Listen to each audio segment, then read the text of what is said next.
The flowers always died by sunset. My name is Al, and I have been the groundskeeper at Mercy Hill Cemetery for 21 years. I know every plot, every stone, every oak tree that throws shade across the western sections in the afternoon. I know which graves get visited weekly and which ones have been forgotten for decades.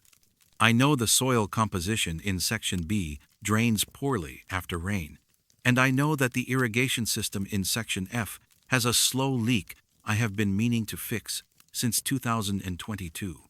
What I did not know, until 3 months ago, was that Row 9C had a problem. It started with the roses. A woman in her 70s had been visiting Plot 14 in Row 9C every Sunday morning since her husband was buried there in March. She always brought a fresh bouquet, always red roses, always arranged in the same clear glass vase. I would see her sitting on the fold-out chair she kept in her trunk, talking quietly to the stone. By the time I made my afternoon rounds, the roses would be brown and brittle, petals curled inward like they had been left in an oven. I assumed it was the sun at first. Row 9C gets full southern exposure, and we were heading into summer. But then I noticed the lilies on Plot 19 doing the same thing. And the carnations on Plot 22. Every flower placed in Row 9C wilted within hours, sometimes faster. I started paying closer attention. The roses the widow brought one Sunday were vibrant at 9 in the morning. By 11:30, they looked like they had been dead for weeks. I checked the soil moisture, tested the pH, even brought in a horticulturist from the county extension office. She walked the row, examined the plants, and told me there was nothing wrong with the ground. She could not explain it. That is when I started watching the security footage. We installed cameras 2 years ago after a vandalism incident in the old section. 4 cameras cover the main roads and entrances, but one overlooks Row 9C because it is near the vehicle gate. I went back through 3 months of recordings, scanning through the grainy footage at double speed, watching mourners come and go in fast forward. Most of it was routine. People arriving, kneeling, praying, leaving. Then I saw it. A man visited Plot 18 on a Tuesday afternoon. He placed a small potted plant at the base of the headstone, stood for a moment with his head bowed, then turned to leave. But he did not walk forward. He walked backward, not stumbling or looking over his shoulder, but moving in reverse as if he were rewinding. His steps were smooth and deliberate, his posture upright. He walked backward all the way to his car, opened the door still facing the grave, and drove away. I thought it was a glitch in the playback. But then I saw the widow do it, and a teenage girl visiting Plot 20, and an elderly couple at Plot 12. They all left the same way, backward, faces toward the graves. None of them seemed to notice. I started checking every visitor to Row 9C. Not all of them walked backward, but enough did that I could not dismiss it. Maybe 1 in every 4. They would arrive normally, spend time at the grave, then leave in reverse without any awareness that their movement was wrong. I watched one woman back her way down the hill, navigate around a bench, and reverse herself into her car, all while staring at the plot she had just left. I tried to tell my supervisor, but I did not know how to explain it without sounding unhinged.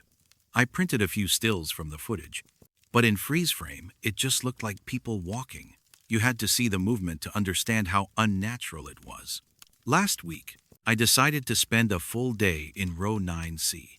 I brought a folding chair and a thermos of coffee and parked myself near Plot 14 under the pretense of trimming the hedges. The widow arrived at her usual time, carrying her usual roses. She arranged them in the vase, sat down, and spoke quietly to the stone. I could not hear what she was saying, but her tone was gentle, familiar.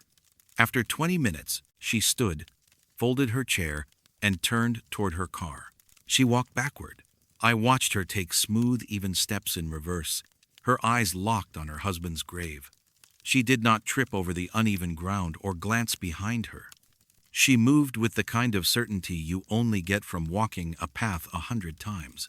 When she reached her car, She opened the trunk without looking and placed the chair inside.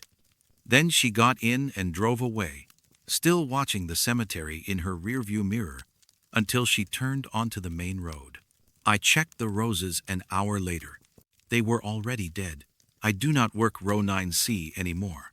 I have reassigned it to one of the younger crew members and told him it needs extra attention. He has not said anything unusual yet, but I see him watching the mourners sometimes. His expression, uncertain. I think he is starting to notice. The footage still bothers me. I have gone through every recording we have, and the pattern holds. People visit row 9C, and some of them leave walking backward. They do not know they are doing it. I thought about approaching one of them, asking if they remembered how they left the cemetery, but I am not sure I want to know the answer. Last night, I dreamed I was standing in row 9C at dusk. The graves were all open. Not disturbed, but just open. The earth pulled back in neat squares. I walked to plot 14 and looked down. The widow was sitting in her chair at the bottom of the grave, arranging roses on her lap. She looked up at me and smiled. Then she gestured for me to turn around. I woke up before I did. The flowers still die by sunset. I do not know why. I do not think I want to.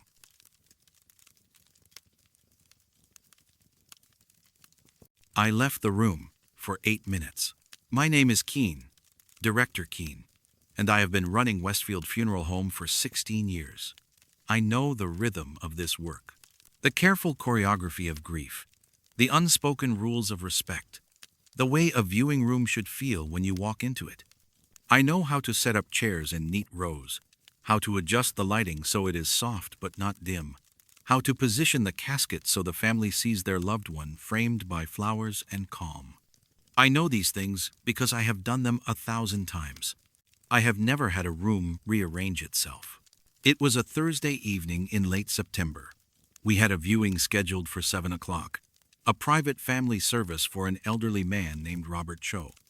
He had passed quietly at home, surrounded by his children, the kind of death people call a blessing.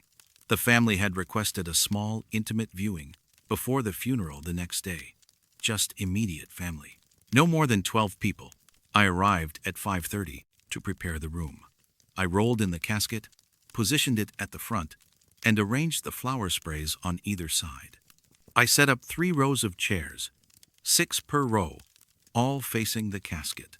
I dimmed the overhead lights and turned on the 2 small lamps on the side tables.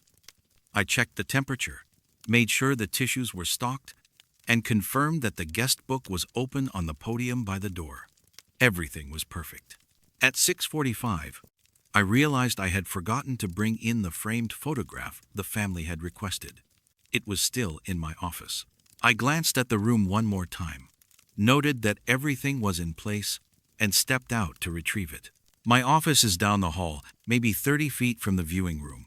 I unlocked the door, found the photograph, and headed back. The whole trip took 8 minutes, maybe 9. When I walked back into the viewing room, every chair was facing the wall, not turned slightly or shifted out of alignment, turned completely around. All 18 chairs, still in their neat rows, now faced the back wall as if the service were being held in reverse. The casket had not moved. The flowers had not moved. But the chairs had been rotated 180 degrees. I stood in the doorway, holding the photograph, trying to make sense of what I was seeing. I looked behind me, half expecting to see someone in the hall, but the corridor was empty. The funeral home was quiet. My assistant had left at 5, and I was alone in the building. I walked into the room slowly, my footsteps muted on the carpet. The air felt different, not colder, but heavier, like the pressure had changed. I set the photograph down on the podium and approached the first row of chairs. They were exactly as I had placed them, just facing the wrong direction. The spacing was perfect. The alignment was precise. It looked intentional. I turned the first chair around, then the second. My hands were steady, but my mind was racing. I told myself there had to be an explanation. Maybe I had set them up backward without realizing it. Maybe I was more tired than I thought. But I knew that was not true. I had checked the room before I left. I had stood in the doorway and looked at the rows of chairs facing the casket, the way they always faced.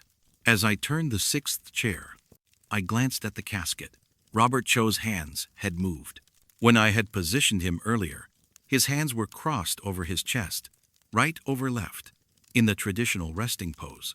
Now they were open, palms up, resting at his sides. I froze, the chair still in my grip, and stared at the body. His face was unchanged.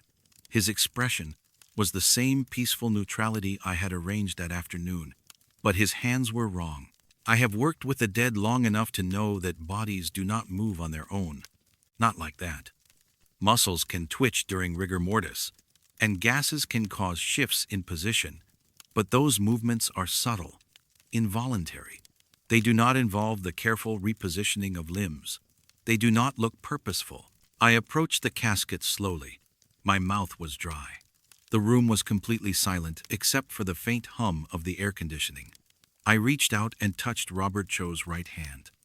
It was cool and firm, exactly as it should be. I lifted it gently and placed it back over his chest, then did the same with the left. I crossed them the way they had been, right over left, and stepped back. For a moment, I just stood there, staring at the body, waiting for something else to happen. Nothing did. The hands stayed in place. The face remained still. I told myself I had been mistaken. Maybe I had not crossed his hands as securely as I thought. Maybe they had shifted when the casket was moved, but I had not moved the casket. I finished turning the chairs around, working quickly now, glancing at the casket every few seconds. By the time I reached the last row, my pulse was hammering in my ears. The room felt wrong. The air was too thick, the silence too complete.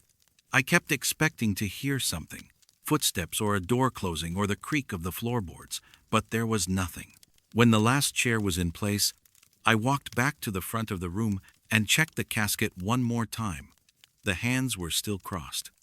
I adjusted the spray of lilies on the left side, straightened the guest book, and forced myself to take a breath. The family would be here in 10 minutes. I needed to compose myself.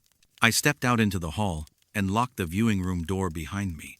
I do not usually lock it before a service, but I did that night. I went to my office, sat down at my desk, and stared at the wall. My hands were shaking. At 7 o'clock, I unlocked the door and greeted the family. They filed in quietly, taking their seats, their faces heavy with grief. I stood by the door and watched them. No one said anything unusual. No one seemed to notice anything wrong. The service lasted 40 minutes. When it was over, I walked the family out, locked the building, and went home. I did not sleep that night. I kept seeing the chairs, all of them facing the wall, and Robert Cho's hands open and waiting. The next day, we held the funeral. Everything went smoothly. The family thanked me for my care and professionalism.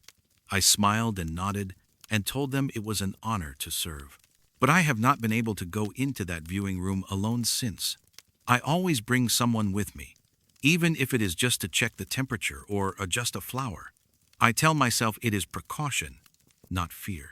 I do not know who turned those chairs. I do not know why Robert Cho's hands moved. I left the room for 8 minutes. That is all.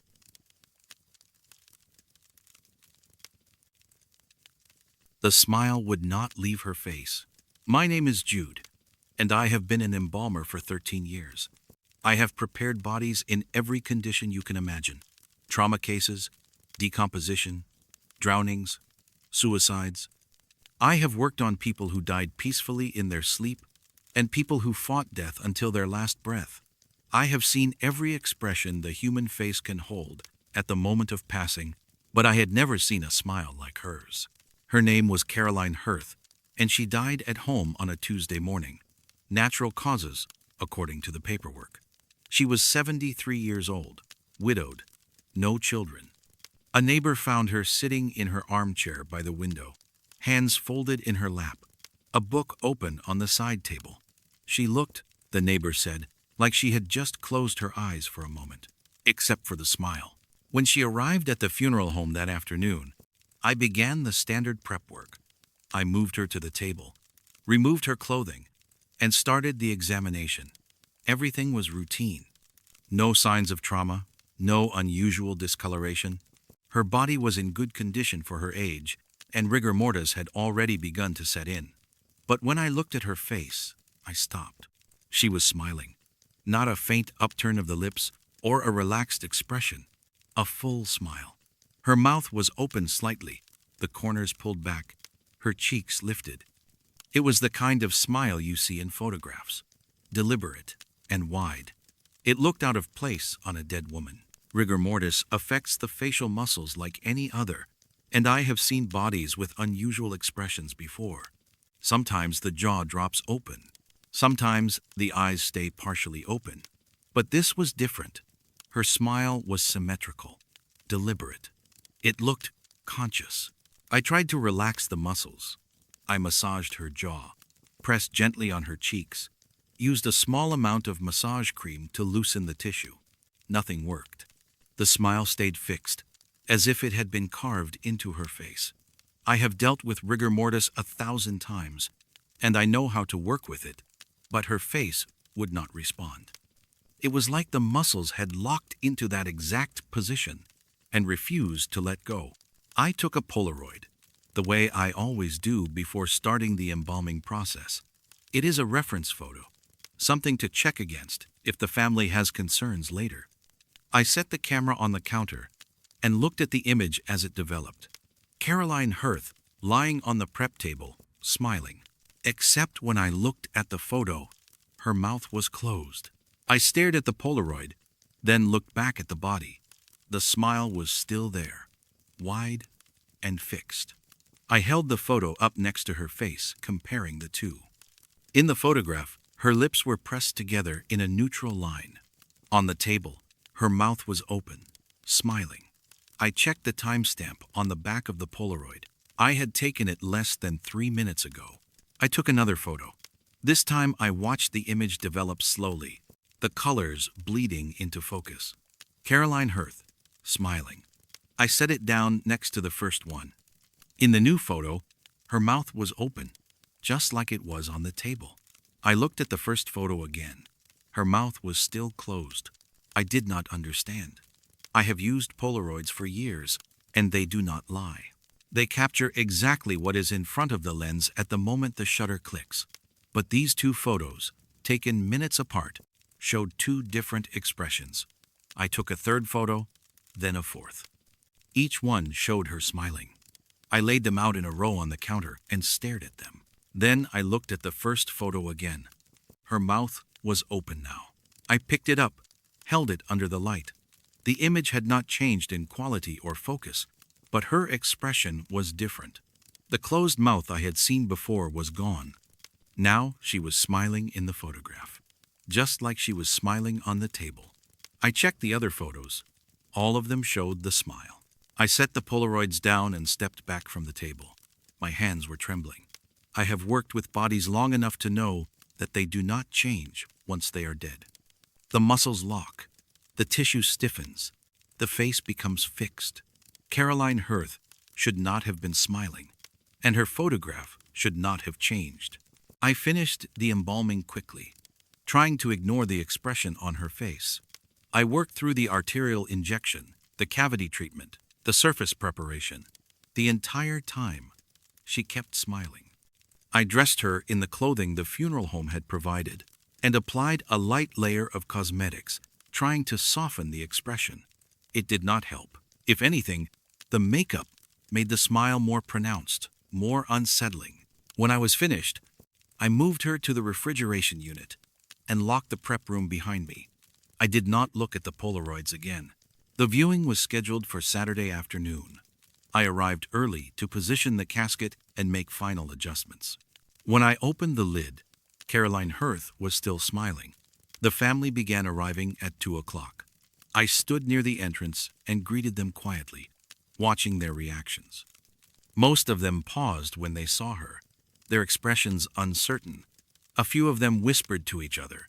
One woman, a cousin, leaned close to me and said, "She looks happy, does not she?" I nodded but did not respond. Halfway through the viewing, I overheard two elderly women talking near the casket. One of them said, "Her smile is bigger than it was when we arrived." The other woman nodded. I thought the same thing. I walked over and looked at Caroline Hirth's face. The smile was wider. I was sure of it. The corners of her mouth had pulled back further, and her teeth were visible now. I glanced around the room. No one else seemed to notice. The family continued talking quietly, sharing memories, comforting each other. But I could not look away from her face. After the service, I went back to the prep room and found the Polaroids. I laid them out on the counter in the order I had taken them. In every photo, Caroline Hirth was smiling. But the smile was different in each one. In the first photo, her mouth was barely open. In the second, her lips were pulled back slightly. In the third, her teeth were showing. In the fourth, the smile was wide and full. I looked at the last photo I had taken, the one from that morning. Her smile was enormous, stretched across her face in a way that looked almost painful. I have not worked on another body since. I told my supervisor I needed time off, and he approved it without asking questions. I think he could see something was wrong. I still have the Polaroids. I keep them in a drawer in my desk at home, and sometimes, late at night, I take them out and look at them.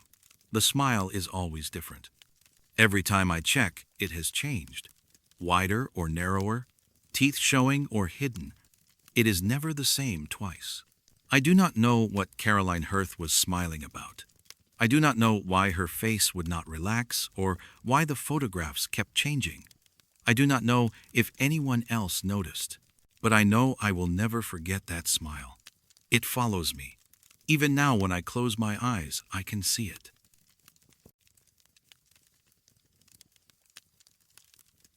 The tapping always came in threes. My name is Iris, and I have been a mortician at County General Mortuary for 9 years. I work the night shift, 11 at night to 7 in the morning, because the pay is better and I have always preferred the quiet. During the day, the mortuary is busy with staff and deliveries and phone calls. At night, it is just me and the bodies in cold storage. I have never minded the work. I have never been afraid of the dead, but I have learned to be afraid of the sounds they should not make. It started 3 weeks ago on a Wednesday night. I was finishing paperwork in the office when I heard it. 3 soft taps, evenly spaced, coming from the refrigeration unit. Tap, tap, tap.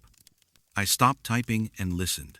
The mortuary was silent, except for the hum of the refrigerator compressor. I waited, but the sound did not repeat. I told myself it was the cooling system. Old equipment makes noise. Metal expands and contracts. Pipes settle. I went back to my paperwork and did not think about it again until the next night. Thursday at 2:43 in the morning, I heard it again. Tap, tap, tap. This time, I was in the prep room, restocking supplies. The sound was clearer, more distinct. It was not the compressor or the pipes. It was deliberate, rhythmic. It sounded like knuckles on metal. I walked to the refrigeration unit and stood in front of the door. The unit is a walk-in, 6 feet deep and 8 feet wide, with 4 sliding drawers on each side. We had 3 bodies in storage that night. Drawer 2 held a man in his 50s who had died in a car accident. Drawer 5 held an elderly woman waiting for her family to arrange transport. Drawer 7 held an unclaimed body, a middle-aged man who had been with us for almost 2 months. No identification, no family. Just a case number and a note that said the county was handling the arrangements. I pulled the handle and opened the refrigeration unit door. Cold air spilled out, smelling faintly of disinfectant. I stepped inside and checked each drawer. All of them were sealed and secure. I pressed my ear against drawer 7, the one with the unclaimed body, and listened. Nothing. Just the faint hum of the cooling system. I closed the door and went back to the prep room. The tapping did not happen again that night. Friday night, it happened at 1:15. Tap, tap, tap. I was in the office again, But this time I went straight to the refrigeration unit without hesitating. I opened the door, stepped inside, and waited. The cold air prickled my skin. My breath came out in faint clouds. I stood there for 5 minutes, listening. The only sound was the compressor cycling on and off. Then I touched drawer 7. The metal was warm. Not hot, but noticeably warm, like someone had been holding their hand against it. I pulled my hand back and stared at the drawer. The temperature inside the refrigeration unit was set to 38 degrees. The metal should have been cold. I touched drawer 2, cold. I touched drawer 5, cold. I touched drawer 7 again, warm. I pulled the drawer open. The unclaimed body was lying on its back, wrapped in a white sheet per protocol. The face was covered. Everything looked normal. I reached out and touched the sheet over the chest. It was cool, the way it should be. I slid the drawer closed and stood there, staring at the number printed on the front. 7. I checked the temperature gauge on the wall. 38 degrees. The unit was functioning properly. There was no reason for the drawer to be warm. I left the refrigeration unit and locked the door behind me. I did not go back in that night. Saturday night, the tapping started at midnight. Tap, tap, tap. I was in the break room, eating a sandwich, and the sound was loud enough to hear from down the hall. I walked to the refrigeration unit and pressed my hand against the door. I could feel faint vibrations, 3 rhythmic pulses. Then silence. I opened the door and stepped inside. Drawer 7 was warm again. This time, I could see condensation beating on the metal, tiny droplets running down the surface. I touched them, and they were warm, almost hot. I pulled the drawer open and stared at the body. The sheet was damp. I could see the outline of the face beneath it, the faint shape of the nose and chin. I did not pull the sheet back. I did not want to see the face. I closed the drawer and stepped out of the unit. The moment the door shut, the tapping started again. Tap, tap, tap. I stood in the hall, listening, and the sound continued for almost a minute before it stopped. I called my supervisor Sunday morning and told him the refrigeration unit was malfunctioning. He sent a technician out that afternoon. The technician spent 2 hours inspecting the unit, checking the compressor, testing the temperature controls, examining the drawers. He found nothing wrong. The unit was functioning perfectly. He told me it was one of the most reliable systems he had seen. Sunday night, the tapping started at 11:30. Tap, tap, tap. I did not go to the refrigeration unit. I stayed in the office with the door closed and the lights on. The tapping continued intermittently throughout the night. Sometimes it would stop for an hour. Sometimes it would happen every 10 minutes. Always 3 taps. Always the same rhythm. At 3 in the morning, I heard something else. A long, low scraping sound, like metal sliding against metal. It lasted for several seconds, then stopped. I sat at my desk, staring at the office door, waiting for something to happen. The scraping did not repeat, but the tapping continued. Tap, tap, tap. I did not leave the office until my shift ended at 7. Monday night, I arrived at work and checked the log. The unclaimed body in drawer 7 had been released to the county that afternoon. It was gone. The drawer was empty. I should have felt relieved, but I did not. I kept thinking about the warmth of the metal, the condensation, the sound of knuckles tapping in sets of 3. I worked my shift as usual. Midnight came and went. 1 o'clock, 2 o'clock. No tapping. The mortuary was silent. I started to relax. Maybe it had been the body somehow. Something I did not understand. Maybe it was over now. At 2:43 I heard it. Tap, tap, tap. I walked to the refrigeration unit slowly, my pulse pounding in my ears. I opened the door and stepped inside. All the drawers were empty. We had no bodies in storage that night. I stood in the cold, listening. The tapping had stopped. I touched drawer 7. It was warm. I pulled it open. The drawer was empty, but the metal surface was damp with condensation. I ran my hand across it, and the moisture was hot against my palm. I looked at the back of the drawer, and I saw them. 3 faint marks, scratched into the metal. They looked like fingernail scratches, thin and deep, clustered in the center of the drawer. I slid the drawer closed and backed out of the refrigeration unit. My hands were shaking. I locked the door and went back to the office. I did not leave the room for the rest of the night. The tapping has not stopped. It happens every night now, always in sets of 3, always between midnight and 3 in the morning. I have requested a transfer to the day shift, but the paperwork is still processing. Until then, I work the night shift. I stay in the office. I do not go into the refrigeration unit unless I absolutely have to. Last night, I heard the scraping sound again. This time it was longer, more deliberate. It sounded like something trying to get out. I do not know what is in drawer 7. I do not know why the metal stays warm or why the tapping will not stop.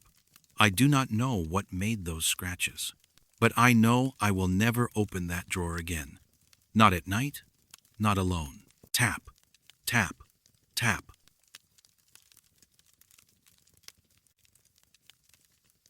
I stopped for gas at exit 32, and when I came back, the zipper was halfway down. My name is Voss, and I have been a mortuary transport driver for 7 years. I move bodies from hospitals, nursing homes, private residences, wherever someone has died, and I bring them to the funeral homes that will handle their arrangements. It is a simple job. You load the body into the van, secure it properly, and drive. I have made hundreds of runs, maybe thousands. I have driven through every kind of weather, every time of day. I have never had a problem. Not until exit 32. It was a Thursday night in early October, just after 9 o'clock. I had picked up a body from a hospital in Statesville and was transporting it to a funeral home 3 hours north, across the state line. The deceased was a man in his 60s, name of Gerald Pruitt. Heart attack. The paperwork was straightforward, and the hospital staff had been efficient.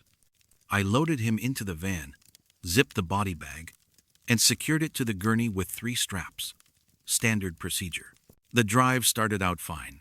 The roads were empty, the weather was clear, and I had a podcast playing on low volume to keep me company. I have learned that the key to this job is not to think too much.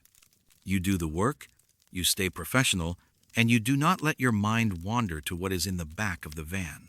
Around 10:30, I needed gas. I had been watching the gauge drop steadily, and I knew I would not make it to the state line without refueling. I pulled off at exit 32, a small interchange in the middle of nowhere. There was a gas station, a closed diner, and nothing else. The gas station was one of those older ones. 2 pumps under a flickering light. No attendant, just a card reader and a keypad. I pulled up to the pump, turned off the engine, and stepped out. The air was cool and still. The only sound was the faint buzz of the overhead light. I swiped my card, selected the fuel grade, and started pumping. The numbers on the display ticked up slowly. I leaned against the van and looked around. The road was empty in both directions. No cars, no lights, no movement. Just darkness and the smell of gasoline. It took about 5 minutes to fill the tank.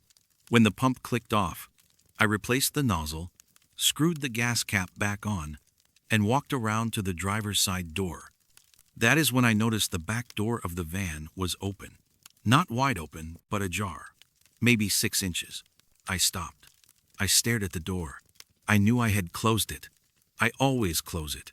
You do not leave the back of a transport van open, not even for a minute. I walked to the rear of the van and pulled the door wider. The interior light came on, casting a pale glow over the gurney. The body bag zipper was halfway down. I stood there, looking at it, trying to understand what I was seeing. The zipper ran from the top of the bag to the bottom, and it was designed to stay closed once you sealed it. But now it was open from the head down to the middle of the chest. I could see Gerald Pruitt's face through the gap. His eyes were closed, his expression neutral. He looked exactly the way he had when I zipped him up 3 hours ago. I reached out and touched the zipper pull. It was on the inside of the bag. That did not make sense. The zipper pull should have been on the outside. That is how body bags are designed. You zip them from the outside, and the pull stays on the outside. But the pull was inside, resting against Gerald Pruitt's shoulder. I stared at it, my mind racing. There was no way the zipper could have opened from the inside unless someone had pulled it. I looked at Gerald Pruitt's hands. They were positioned at his sides, inside the bag, exactly where they had been when I loaded him. They had not moved. I checked the straps securing the gurney to the van. All three were still tight. Nothing had shifted. The gurney had not moved an inch. I zipped the bag back up, working quickly, my hands shaking slightly. I made sure the pull was on the outside this time. Then I checked the door. There was no sign it had been forced open. The latch was intact. The hinges were fine. I closed it firmly and tested it twice to make sure it was secure. I walked back to the driver's seat and sat down. My hands were still shaking. I gripped the steering wheel and took a breath. I told myself there had to be an explanation. Maybe I had not zipped the bag all the way. Maybe the zipper had caught on something and pulled itself down. Maybe the door had not been closed properly and had swung open from the movement of the van. But I knew none of those things were true. I had zipped the bag all the way. I had checked it twice, and the van had been parked, not moving, when the door opened. I started the engine and pulled back onto the highway. I kept my eyes on the road and tried not to think about what had happened. The podcast was still playing, but I turned it off. I did not want any distractions. I just wanted to get to the funeral home and unload the body. 20 minutes later, I looked in the rearview mirror. I could see the back of the van through the partition, the faint outline of the gurney in the darkness. I looked away and focused on the road. 10 minutes after that, I glanced in the mirror again. The gurney looked different. It took me a second to realize why. The straps were loose. Not undone, but slack, like the tension had been released. I could see the body bag shifting slightly with the movement of the van. I pulled over onto the shoulder and got out. I walked to the back of the van and opened the door. The straps were still fastened, but they were loose. I tightened them, checking each one carefully. The body bag was still zipped, but when I looked at the interior door handle, I saw the smudges. Dirt, fresh dirt, dark and damp, smeared across the metal handle. I touched it with my finger. It was still moist.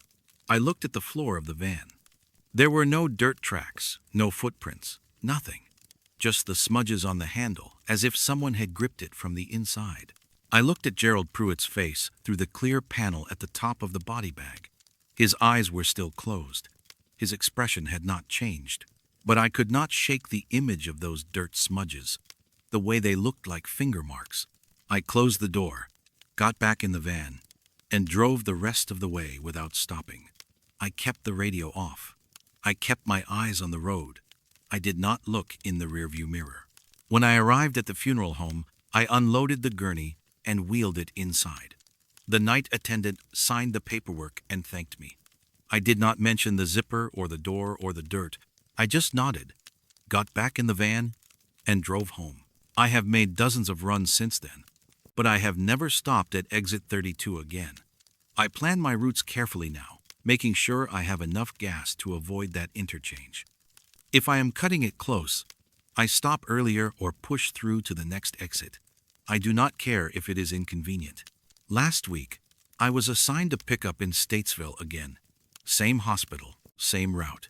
When I loaded the body into the van, I checked the zipper 3 times. I secured the straps and tested them. I locked the back door and checked it twice. Then I got in and started driving. I passed exit 32 just after midnight. The gas station was lit up, the same 2 pumps under the same flickering light. I kept driving. I did not slow down, but as I passed, I glanced in the rearview mirror. The back door was open. I pulled over a mile down the road and got out. The door was closed and locked. The straps were tight. The body bag was zipped.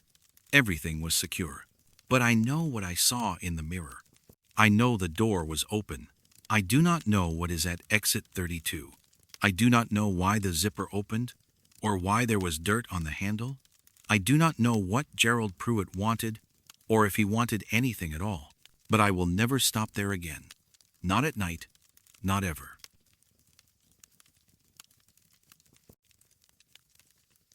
The boot prints always led in, never out. My name is Marisol, and I have been the caretaker at Riverside Cemetery for 12 years. I maintain the grounds, manage the irrigation, coordinate with burial crews, and make sure every grave is treated with the respect it deserves. I know this place better than I know my own neighborhood. I know which sections flood after heavy rain, which trees drop the most leaves in autumn, which plots are visited regularly, and which have been forgotten. I know the rhythm of this cemetery, the way it changes with the seasons, but I do not know what is happening at Plot 77. It started 2 weeks ago on a Monday morning. I arrived at 6:30, the way I always do, and began my walk through. I start in the old section near the chapel and work my way east toward the newer plots. I check for fallen branches, damaged markers, anything that needs attention. It was early November, cold enough that my breath came out in faint clouds, and the grass was wet with dew. When I reached Plot 77, I saw the prints. They were boot prints, large and deep, pressed into the soft earth in front of the headstone. The grass around the grave was undisturbed, no signs of digging or disturbance, but the prints were clear. They led from the access road, across about 15 feet of lawn, and stopped directly at the grave marker. I knelt down and examined them. They were fresh, made sometime in the last few hours. The treads were distinct, a work boot with a heavy sole. What bothered me was that there were no prints leading away, just a single trail of boot prints, maybe 8 or 10 steps, ending at the headstone. I stood up and looked around. The access road was 30 feet away. If someone had walked to the grave and back, there should have been 2 sets of prints, but there was only one. I checked the surrounding area, thinking maybe the person had walked back on the concrete path or stepped carefully to avoid leaving tracks. But the grass was wet enough that any weight would have left an impression. There was nowhere they could have walked without leaving a mark. I made a note in my log and continued my rounds. I told myself it was nothing. Maybe I had missed the return prints. Maybe the person had jumped from the grave to the path. But I could not stop thinking about it. Tuesday morning, the prints were there again. Same location, same pattern. Boot prints leading from the access road to Plot 77, stopping at the headstone, going nowhere. I knelt down and measured them with my hand. They were the same size as the day before, same tread pattern. I checked the headstone. It was old, dated 1983. The name engraved on the stone was William Marsh, and beneath it was a simple inscription, "Beloved Father and Husband." I walked the perimeter of the grave. The grass was perfectly intact. There were no signs of digging, no disturbances in the soil. The grave had been sealed for 42 years, and it looked undisturbed. But the boot prints were there, fresh and clear, leading directly to the stone. I decided to review the security footage. We installed cameras 3 years ago after a vandalism incident, and one of them covers the eastern section where Plot 77 is located. I went back to my office and pulled up the recordings from the previous night. I watched the footage at double speed, scanning through the hours of darkness.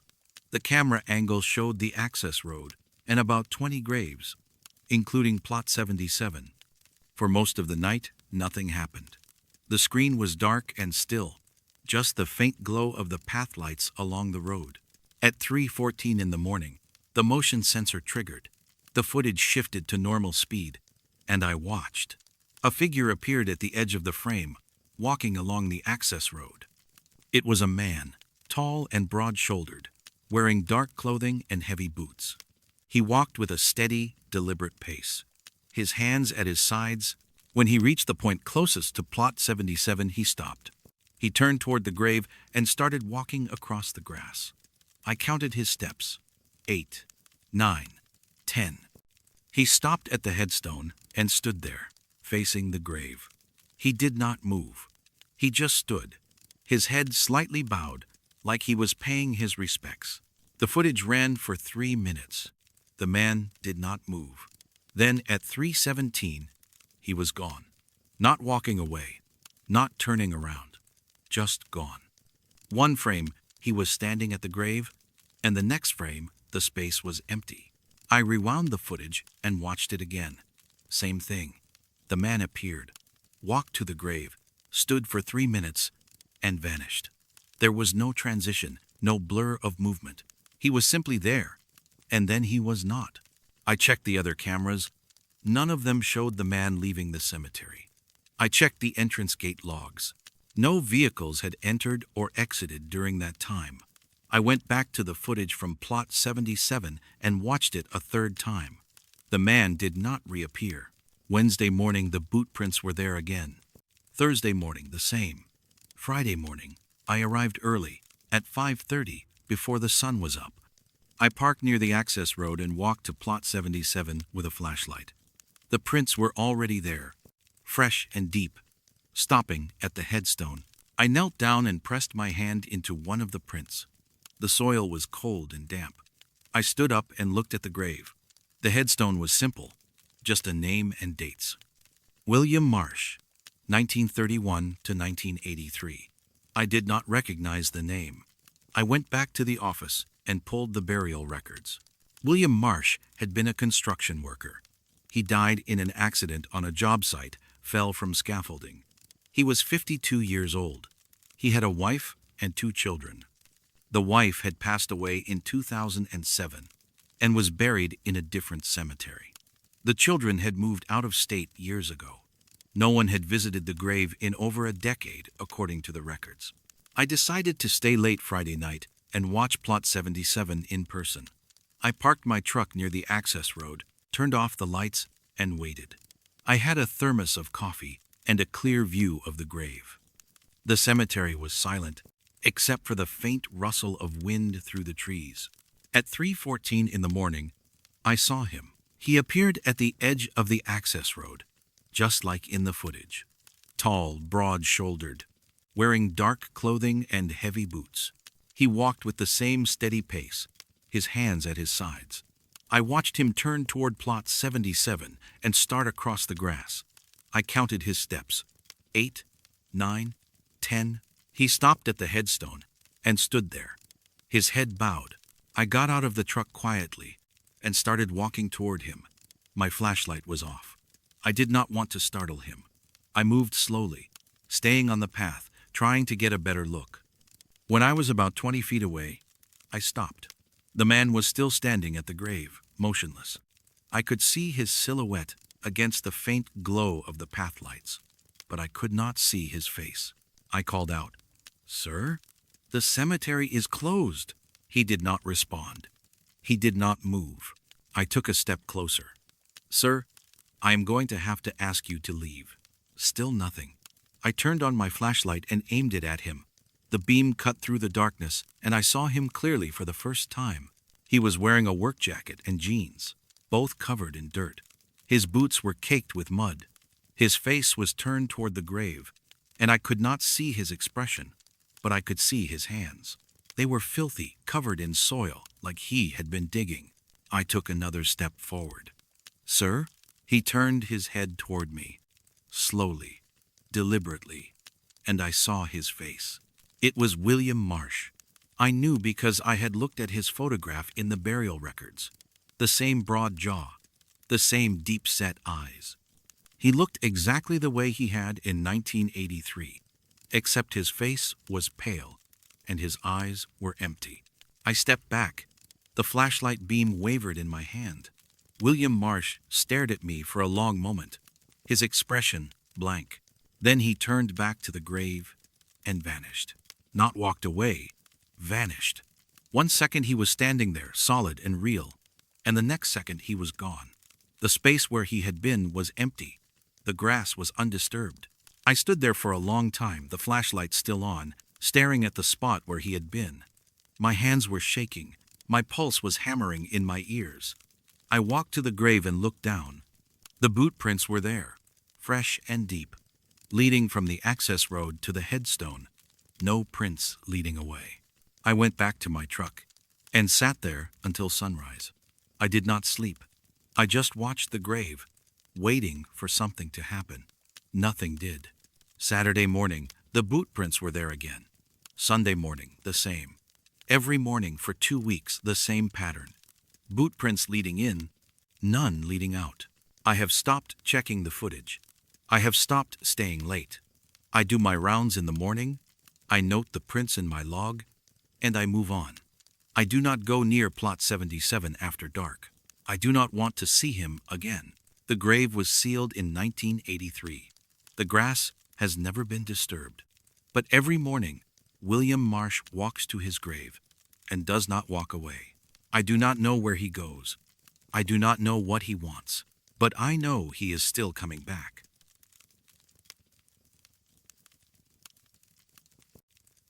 I closed his eyes twice, but they kept opening.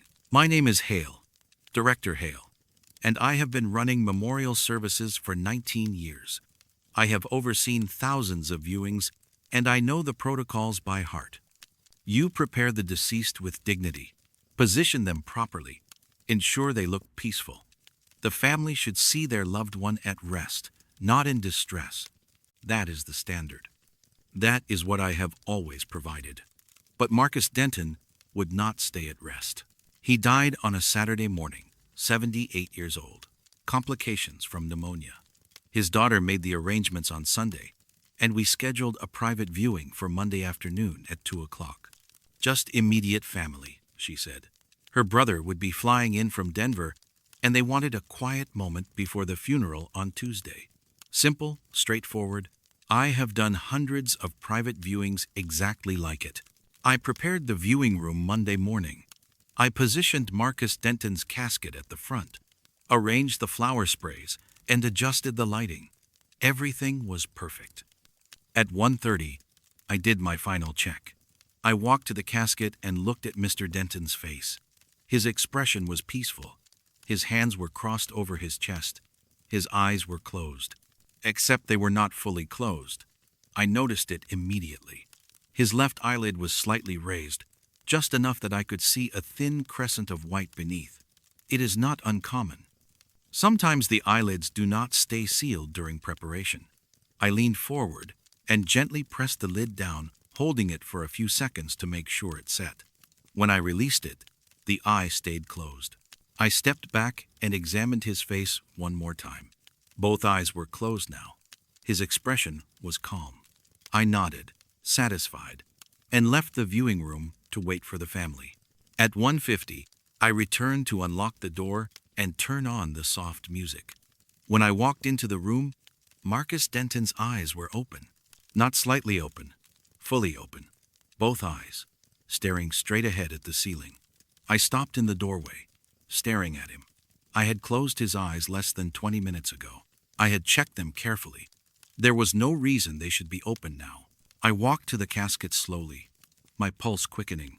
I looked at his face.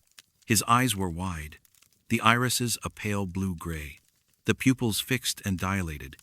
He was looking at the ceiling, his gaze focused on a spot above and to the right of the casket. I reached out and touched his forehead. The skin was cool and waxy, exactly as it should be. He had been dead for 2 days. There was no warmth, no life. I pressed his eyelids down again, this time more firmly. I held them for nearly 30 seconds, applying gentle but steady pressure. When I lifted my fingers, the eyes stayed closed. I stepped back and watched. They did not open. I waited another minute, then another. The eyes remained shut. I told myself it was a settling issue. Bodies shift as they adjust to rigor mortis and the effects of embalming. The eyelids could have relaxed, allowing the eyes to open. It was unusual, but not impossible. I checked the time. 1:58. The family would arrive any moment.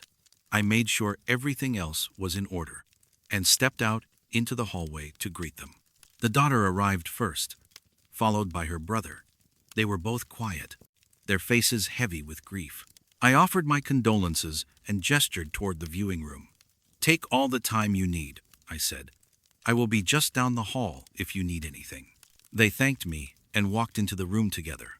I heard the soft sound of the door closing behind them.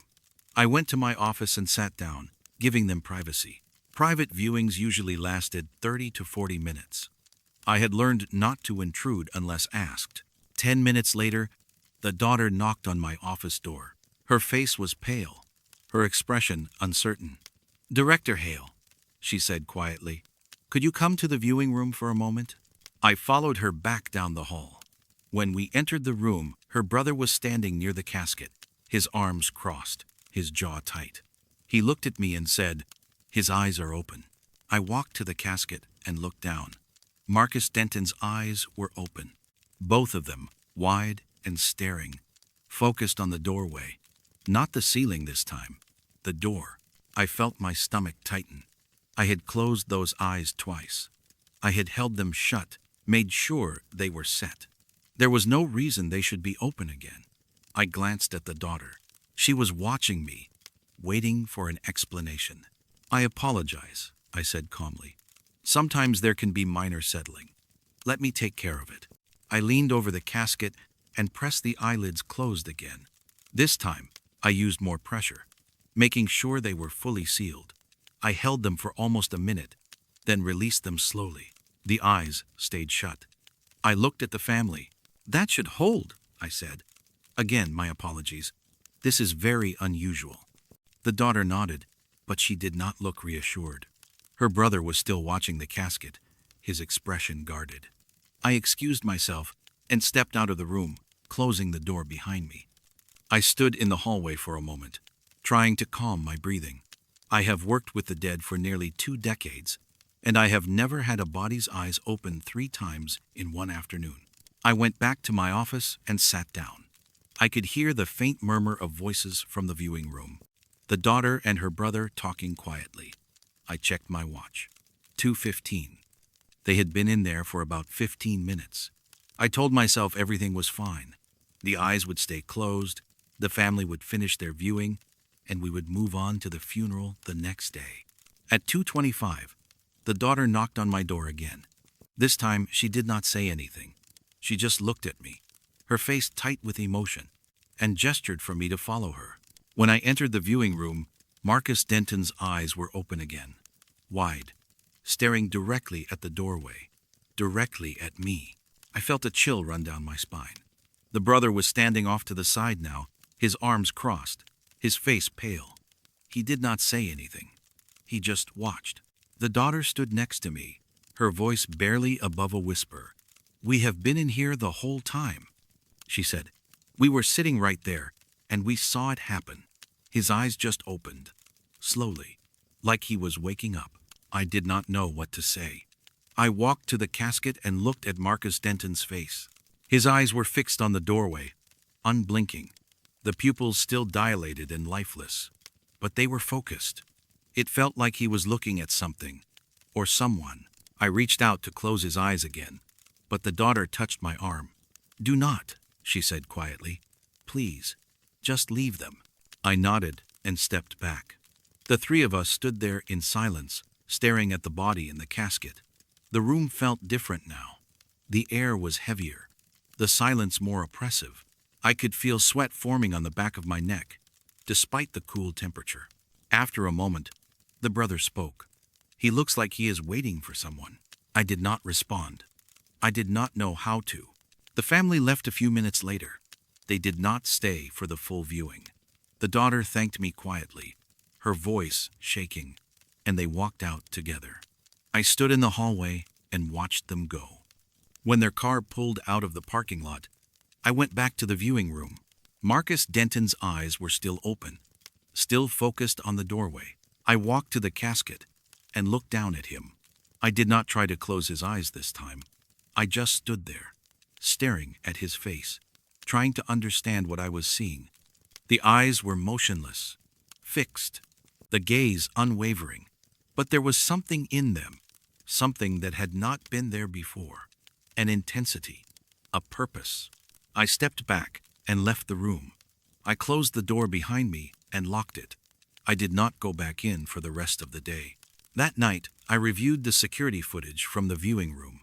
We have one camera mounted in the corner, angled to capture the main area in case of any incidents. I pulled up the recording from Monday afternoon and watched. At 1:53, I entered the room and walked to the casket. I leaned over Marcus Denton and closed his eyes. The footage was clear. I could see my hands pressing his eyelids down, holding them. When I stepped back, his eyes were closed. I left the room at 1:54. At 1:56, his eyes opened. Not quickly, not suddenly, slowly, like someone waking from sleep. The left eye first, then the right. They opened fully and stayed open, staring at the ceiling. The footage ran for another minute. The eyes did not move. They just stared. At 2:03, the family entered the room. The daughter walked to the casket first, followed by her brother. I could see them looking down at Marcus Denton, their expressions shifting from grief to confusion. At 2:08, the daughter left the room to get me. I fast-forwarded through the footage. At 2:20, I entered the room and closed Marcus Denton's eyes again. The family watched. I left at 2:21. At 2:23, the eyes opened again. Slowly, deliberately. This time, they did not look at the ceiling. They moved. They shifted toward the doorway, tracking something I could not see on the camera. The family saw it happen. I could see the daughter stepping back, her hand covering her mouth. I stopped the playback. I sat in my office chair, staring at the frozen image on the screen. Marcus Denton's eyes, wide and focused on the doorway. The funeral was the next day. I closed the casket before the service and did not open it again. The family did not ask. No one mentioned what had happened during the viewing. But I still think about those eyes. The way they opened. The way they moved. The way they looked at the doorway. Like Marcus Denton was watching for someone to arrive. I do not know who he was waiting for. I do not know if they ever came. But I locked the viewing room door that night, and I have never felt comfortable in that room since.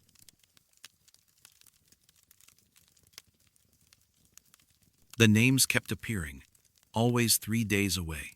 My name is Finn, and I have been a stone engraver for 23 years. I carve headstones, memorials, plaques. I work with granite, marble, limestone, whatever the family requests. It is quiet work, meditative. You take a blank stone and give it meaning, give it permanence. I have carved thousands of names over the years, and I have never questioned the work. Not until I started working on the gardener's stone. The job came in on a Wednesday morning in late September.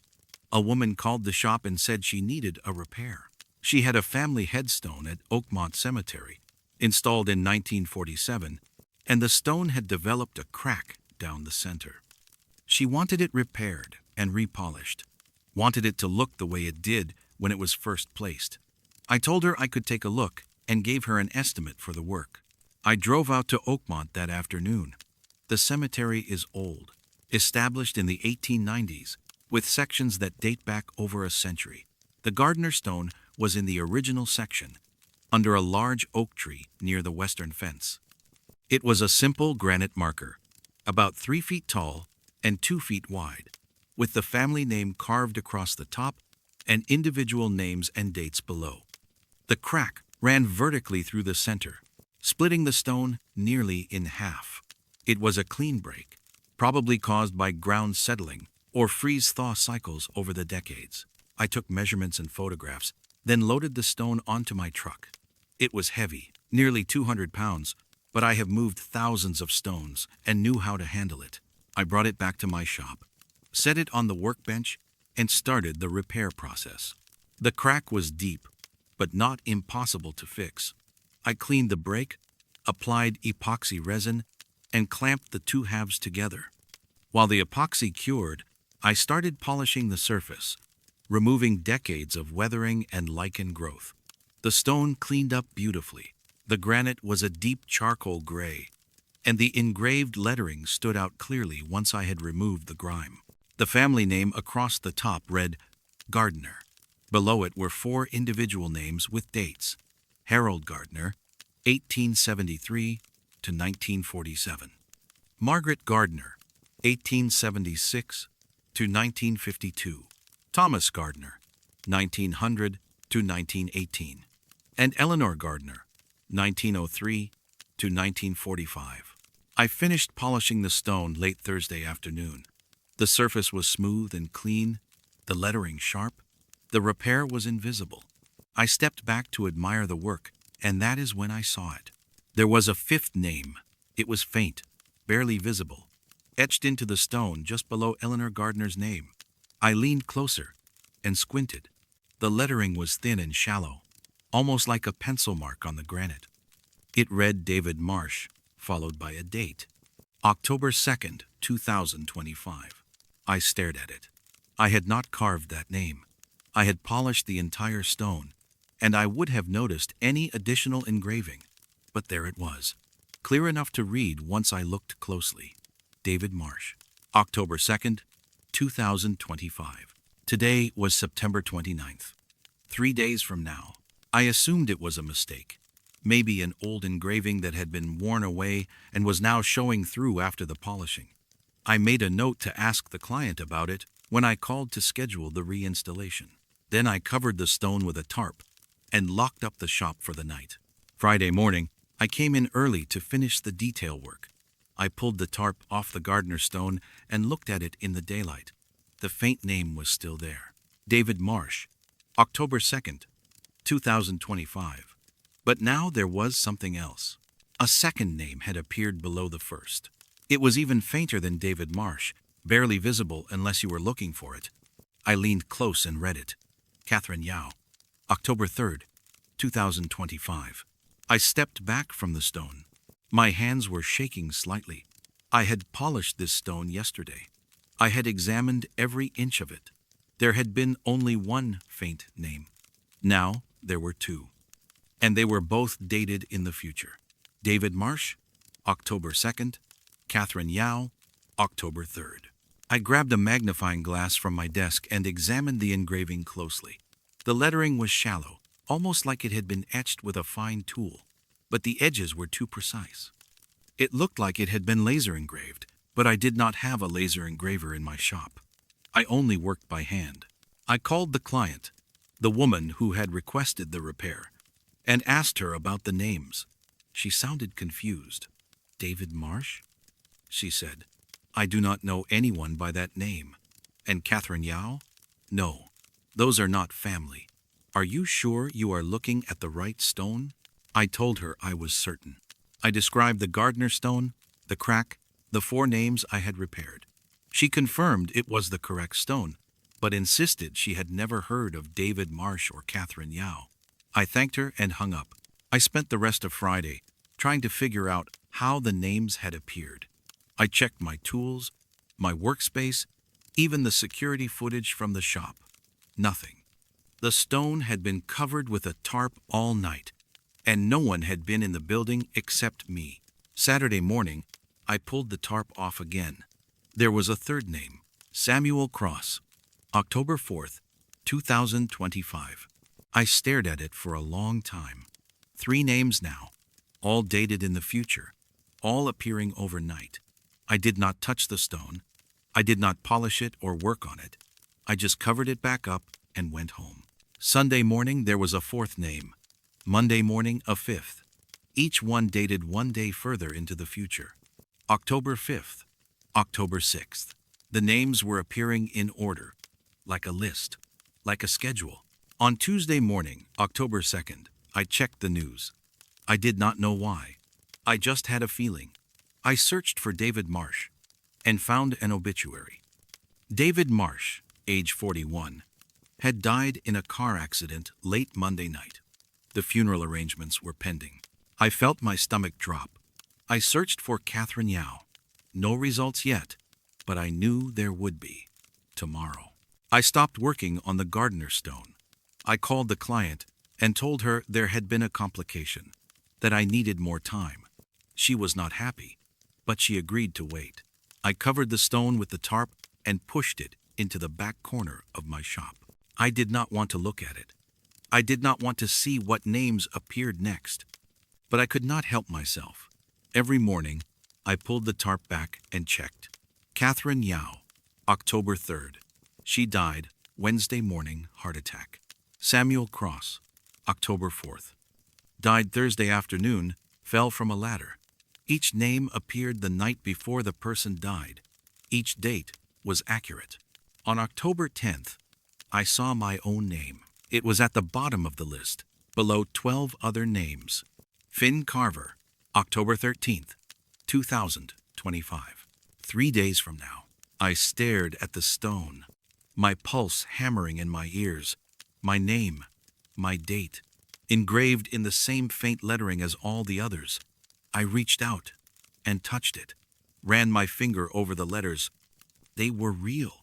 They were there. I called the client and told her I could not finish the job. I told her to find another engraver, that I was returning the stone as is.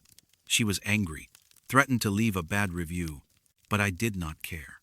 I loaded the gardener's stone onto my truck that afternoon and drove it back to Oakmont Cemetery. I set it back in its original spot, crack and all, and left without looking back. That was 2 days ago. Today is October 12th. Tomorrow is October 13th. I have not left my house. I have not answered the phone. I do not know if staying home will change anything.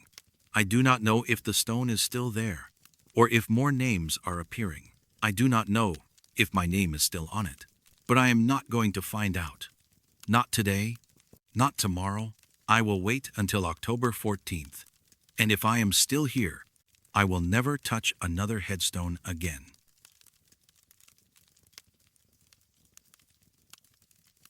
The casket below was empty, except for yesterday's program. My name is Chen, and I have been the groundskeeper at Hillcrest Memorial Park for 14 years. I prepare grave sites, maintain the sections, coordinate with burial crews. It is physical work, but I have always found it meaningful. You are helping families lay their loved ones to rest, giving them a place to remember and mourn.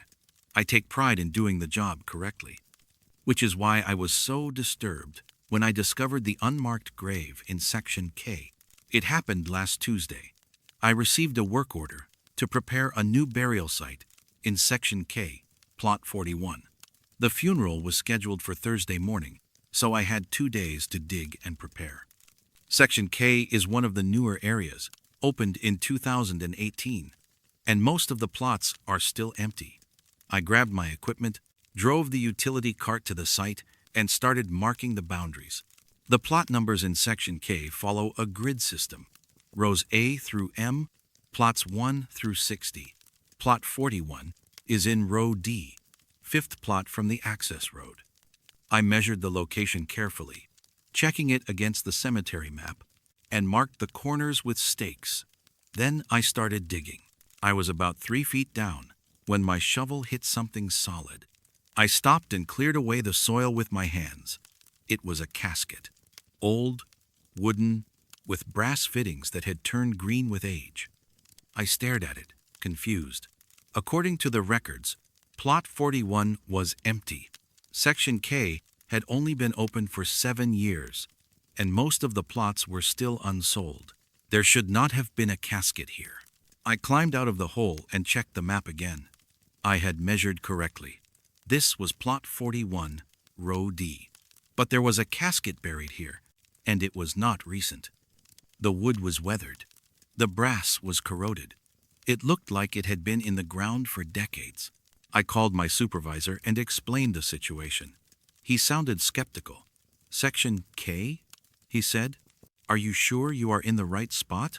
I am sure, I said. I have the map right here. This is Plot 41. He told me to stop digging and wait for him to arrive. 20 minutes later, he pulled up in his truck, carrying a clipboard and a copy of the cemetery records. We walked to the gravesite together, and he looked down at the casket. That should not be there, he said quietly. We pulled up the full history of Section K.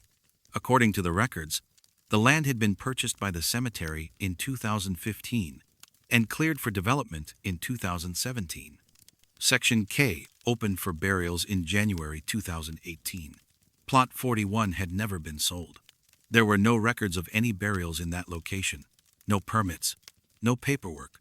The plot was listed as vacant, but there was a casket buried there. My supervisor made some calls. By mid-afternoon, we had a small team assembled. 2 other groundskeepers, a representative from the county, and a police officer. We needed to exhume the casket, identify who was inside, and figure out how it had ended up in an undeveloped section of the cemetery. We worked carefully, widening the hole and exposing the full casket. It was a standard burial casket, about 6 feet long, made of oak with brass handles. The wood was dark with age and moisture, but the structure was intact. We rigged a harness and lifted it out of the ground with a small crane. When we set it on the grass beside the hole, everyone stood back and stared at it. The police officer took photographs and checked for any markings or identification. There was nothing. No nameplate, no engraving, no documentation attached to the casket, just old wood and corroded brass. "We need to open it," the county representative said. No one moved. "I have worked around death for 14 years, but I have never opened a casket that had been in the ground. That is not part of my job." The police officer nodded and stepped forward. He used a pry bar to loosen the seal and carefully lifted the lid. The casket was empty. Not empty in the sense that the body had decomposed. Empty.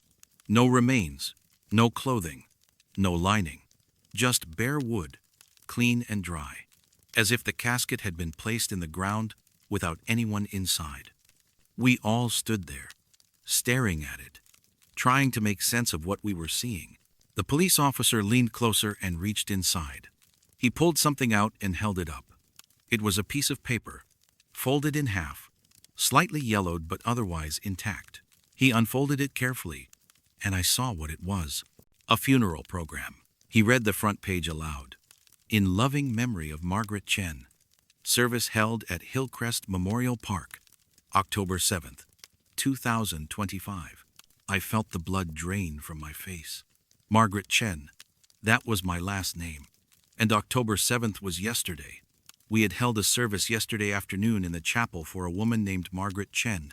I had not attended, but I had seen the tent set up for the graveside portion of the service. She had been buried in Section C, not Section K." The police officer looked at me. "Do you know this person?" "Same last name," I said quietly. "But I did not know her. I just saw the service on the schedule." He handed me the program. I opened it and scanned the pages. There was a photograph of an elderly woman, smiling, with white hair and kind eyes. Below the photo was a brief biography. Margaret Chen, born 1943, died October 4th, 2025. Beloved wife, mother, grandmother. The service details were listed on the back page. October 7th, 2 o'clock. Hillcrest Memorial Park Chapel. Everything matched. This was the program from yesterday's service, but it had been inside a casket that had been buried in the ground long before yesterday, long before Section K had even been developed. "This does not make sense," my supervisor said. "This program is from yesterday, but that casket has been in the ground for years. Look at the wood, the corrosion. That did not happen overnight." The county representative examined the casket more closely. He ran his hand over the wood, checked the brass fittings, looked at the soil clinging to the sides. "I would estimate this has been buried for at least 20, maybe 30 years, he said. "The deterioration is consistent with long-term exposure." But the program was fresh. The paper was barely yellowed. The print was clear. It could not have been in the ground for more than a few days. The police officer took the program and bagged it as evidence. Then he asked me to show him where Margaret Chen had been buried. We walked to Section C together, and I pointed out the fresh grave. The flowers were still vibrant. The soil was still mounded. The burial had happened yesterday, less than 24 hours ago. He took more photographs and made notes. Then he asked if we could verify the burial. I called the funeral home that had handled the service and asked them to confirm that Margaret Chen had been interred yesterday in Section C, Plot 83. They confirmed it. The burial had gone smoothly. No issues. No irregularities. So she is in Section C, the police officer said. But her program was in a casket in Section K, a casket that has been buried for decades. No one had an answer. We reburied the empty casket that afternoon. The county representative said we needed to document it and leave it in place until we could investigate further. We filled in the hole, marked it with stakes, and I moved the new burial site for Plot 41 over by 10 feet to avoid disturbing the unmarked grave. The funeral on Thursday went ahead as planned. A man named Robert Fisk, 71 years old, died of cancer. His family gathered graveside, and we lowered the casket into the ground without incident. I stood off to the side, watching, and I could not stop thinking about the empty casket 10 feet away. That night, I could not sleep. I kept thinking about the program, about Margaret Chen's name, about the impossible timeline. I got up at 2 in the morning and drove back to the cemetery. I do not know why. I just needed to see Section K again. Needed to confirm that I had not imagined the whole thing. I parked near the access road and walked to the unmarked grave. The stakes were still there, marking the location. The soil was freshly turned. I stood there for a long time, staring at the ground, trying to understand. Then I heard something, a faint sound, muffled, coming from beneath the soil. I knelt down and pressed my ear to the ground. It was there, unmistakable. A rustling sound, like paper being moved, like pages being turned. I stood up quickly and stepped back. The sound continued for a few more seconds, then stopped. I waited, listening, but it did not return. I got in my truck and drove home. I did not go back to Section K after that. The next day, Friday, I was assigned to prepare another burial site, this time in Section M, Plot 12. I measured the location carefully, marked the corners, and started digging. I was 2 feet down when my shovel hit something solid, another casket. I stopped digging immediately and called my supervisor. He arrived within the hour, and we exhumed it together. Same as before, old wood, brass fittings, corroded with age. We opened it carefully. Inside was another funeral program. This one was for Robert Fisk. The service held yesterday, October 10th, 2025. The same man we had buried yesterday in Section K. My supervisor and I stared at each other. Neither of us said anything. We reburied the casket, moved the burial site, and I finished the job in silence. Since then, I have found 3 more. Every time I prepare a new grave, I find an old casket buried exactly where the new plot should be. And every time, the casket is empty except for a funeral program from a recent service. Programs that should not exist yet, programs from funerals that just happened. I do not dig anymore. I have requested a transfer to maintenance, mowing and trimming, anything that does not involve preparing graves. My supervisor approved it without asking questions. I think he understands, but I still see the programs sometimes late at night when I cannot sleep. I see Margaret Chen's face, smiling in that photograph. I see the dates, the names, the services that have already happened. And I wonder how many more caskets are buried in Hillcrest Memorial Park, waiting to be found, holding programs for people who have not died yet. I do not know what it means. I do not know if the caskets are predicting the deaths or recording them. I do not know if there is a casket buried somewhere with my name inside. But I know I will never dig in Section K again. And I know that every time I see a funeral program now, I think about where it might end up, deep in the ground, in an empty casket, waiting for someone to find it decades too early. The cemetery keeps growing. New sections, new plots, new burials, and somewhere beneath the grass, in places we have not developed yet, there are caskets we have not found. Caskets that should not be there. Caskets that know things they should not know.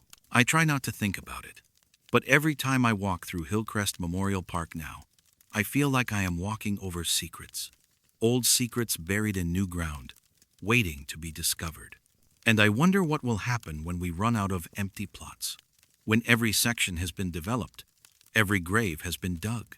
Will we find more caskets? More programs? Or will we finally understand what is buried here, beneath our feet, in the places we thought were empty?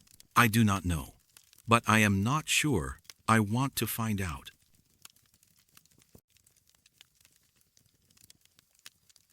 I always cover the mirror, but it keeps showing me something I cannot explain. My name is Ruth, and I have been an embalmer for 27 years. I learned the trade from my father, who learned it from his father. It is a profession built on tradition, on rituals that have been passed down through generations. One of those rituals is covering the mirror in the preparation room. It is an old custom, rooted in superstition. Some say it is to prevent the soul from becoming trapped in the reflection. Some say it is to keep the dead from seeing themselves. I have never questioned it. I have always covered the mirror before I begin my work. But 3 weeks ago, something changed. His name was Vincent Caro, and he died at home on a Monday night. Heart failure, according to the medical examiner. He was 62 years old, unmarried, no children. A neighbor found him Tuesday morning, sitting in his armchair, his hands folded in his lap. The funeral home received the body Tuesday afternoon, and I began the preparation that evening. I brought Vincent Caro into the prep room and positioned him on the table. The room was clean and bright, the equipment arranged the way I always keep it. The large mirror on the far wall, the one I use for checking my work, was already covered with a white sheet. I always drape it before bringing in a body. It is habit now, automatic. I do not even think about it anymore. I started the examination, noting the condition of the body, checking for any signs of trauma or unusual discoloration. Everything was routine. Vincent Caro was in good condition for his age. I began the embalming process, working methodically, following the procedures I have performed thousands of times. The arterial injection, the drainage, the cavity treatment. I worked in silence, the way I always do. The prep room is the one place I do not need music or conversation. The work requires focus, and I give it my full attention. About an hour into the process, I needed to check my positioning. I had adjusted Vincent Caro's head slightly, and I wanted to make sure it looked natural. I walked to the mirror and pulled the sheet aside to see my reflection. I looked at my face, at the lines around my eyes, at the gray in my hair. Then I looked at the reflection of the table behind me. Vincent Caro was sitting up. I spun around. The body was flat on the table, exactly as I had positioned it. The arms were at his sides. The head was tilted slightly to the left. He had not moved. But in the mirror, he was sitting upright, his back straight, his hands resting on his thighs. I turned back to the mirror. The reflection showed him sitting up, looking straight ahead. I stepped closer to the mirror, my pulse quickening. I looked at the reflection, then at the table. Vincent Caro was lying down. The reflection showed him sitting up. I reached out and touched the glass, half expecting it to feel different, but it was just glass, cold and smooth. I pulled the sheet back over the mirror and stepped away. My hands were trembling. I told myself it was fatigue. I had been working long hours that week, and my eyes were tired. I had imagined it. Reflections can be tricky in certain lighting. I had seen what I expected to see, not what was actually there. I finished the embalming without looking at the mirror again. I dressed Vincent Caro, applied the cosmetics, and positioned him for viewing. When I was done, I moved him to the refrigeration unit and covered the mirror securely before leaving the prep room. I locked the door behind me and went home. The next morning, I arrived at the funeral home early. I had another body to prepare, a woman in her 80s who had died peacefully in a nursing home. I brought her into the prep room and positioned her on the table. The mirror was still covered with the sheet, just as I had left it. I started the preparation work, following my routine. Halfway through the process, I needed to adjust the lighting. The overhead fixture was casting a shadow across the woman's face, and I wanted to see the cosmetics more clearly. I walked to the mirror and pulled the sheet aside to check the angle. Vincent Caro was standing behind me. I froze. I did not turn around. I just stared at the reflection. He was standing about 3 feet behind me, his hands at his sides, his face expressionless. He was wearing the suit I had dressed him in the night before. In the reflection, he looked solid, real, like he was actually in the room with me. I turned around slowly. The prep room was empty. There was no one behind me. Just the table with the woman's body, the equipment, the cabinets. I turned back to the mirror. Vincent Carroll was still there, standing in the same spot, staring at me. I let the sheet drop and stepped back. My heart was pounding. I looked around the prep room, checked the corners, the doorway, the shadows. There was no one. I was alone with the body on the table. But in the mirror, Vincent Carroll was standing in the room. I covered the mirror again, this time securing the sheet with tape along the edges. I finished the preparation work quickly, not allowing myself to think about what I had seen. When I was done, I moved the woman to the viewing area and left the prep room. I did not go back in for the rest of the day. That night, I could not sleep. I kept seeing Vincent Carroll's reflection, the way he had been standing behind me, the blank expression on his face. I told myself it was stress, that I was overworked, that my mind was playing tricks, but I could not shake the image. The next morning, I had to prepare another body. A man in his 50s died in a motorcycle accident. I hesitated before entering the prep room. The sheet was still taped over the mirror, the edges secure. I brought the body in and started the work. I did not look at the mirror. I did not pull the sheet aside. I focused on the task in front of me and tried to ignore the covered glass on the wall. But I could feel it.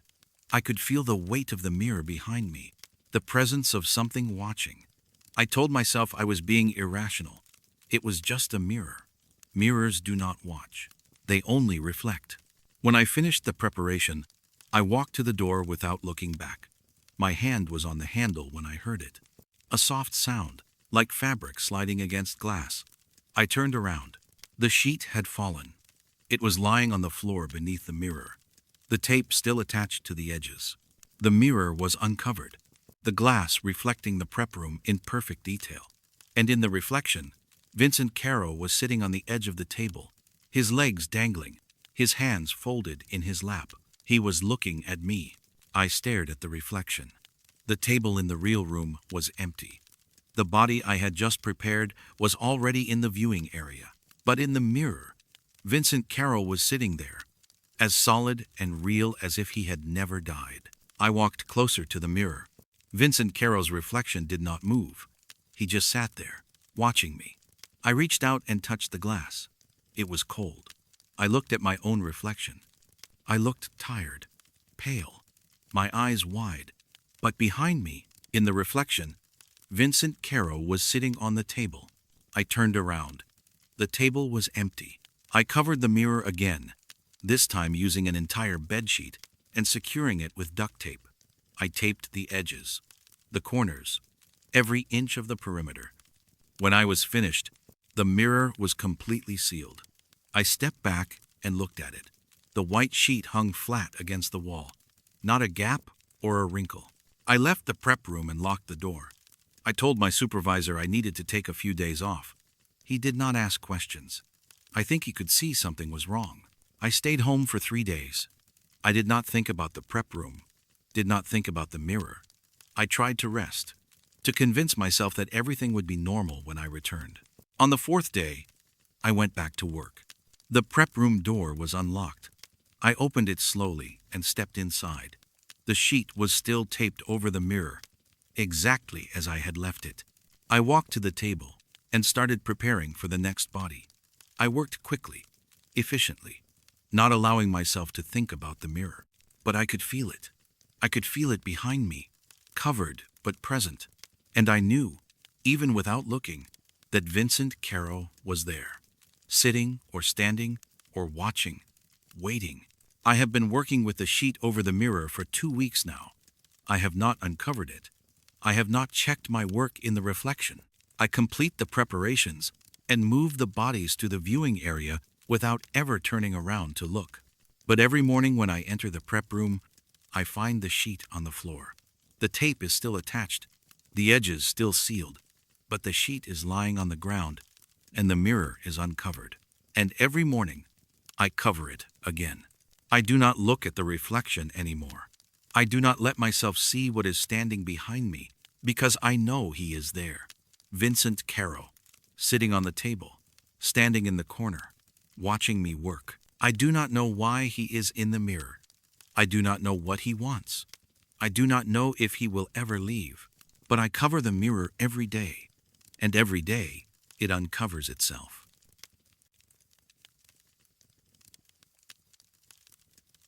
She said he would be back by Sunday, and she was right.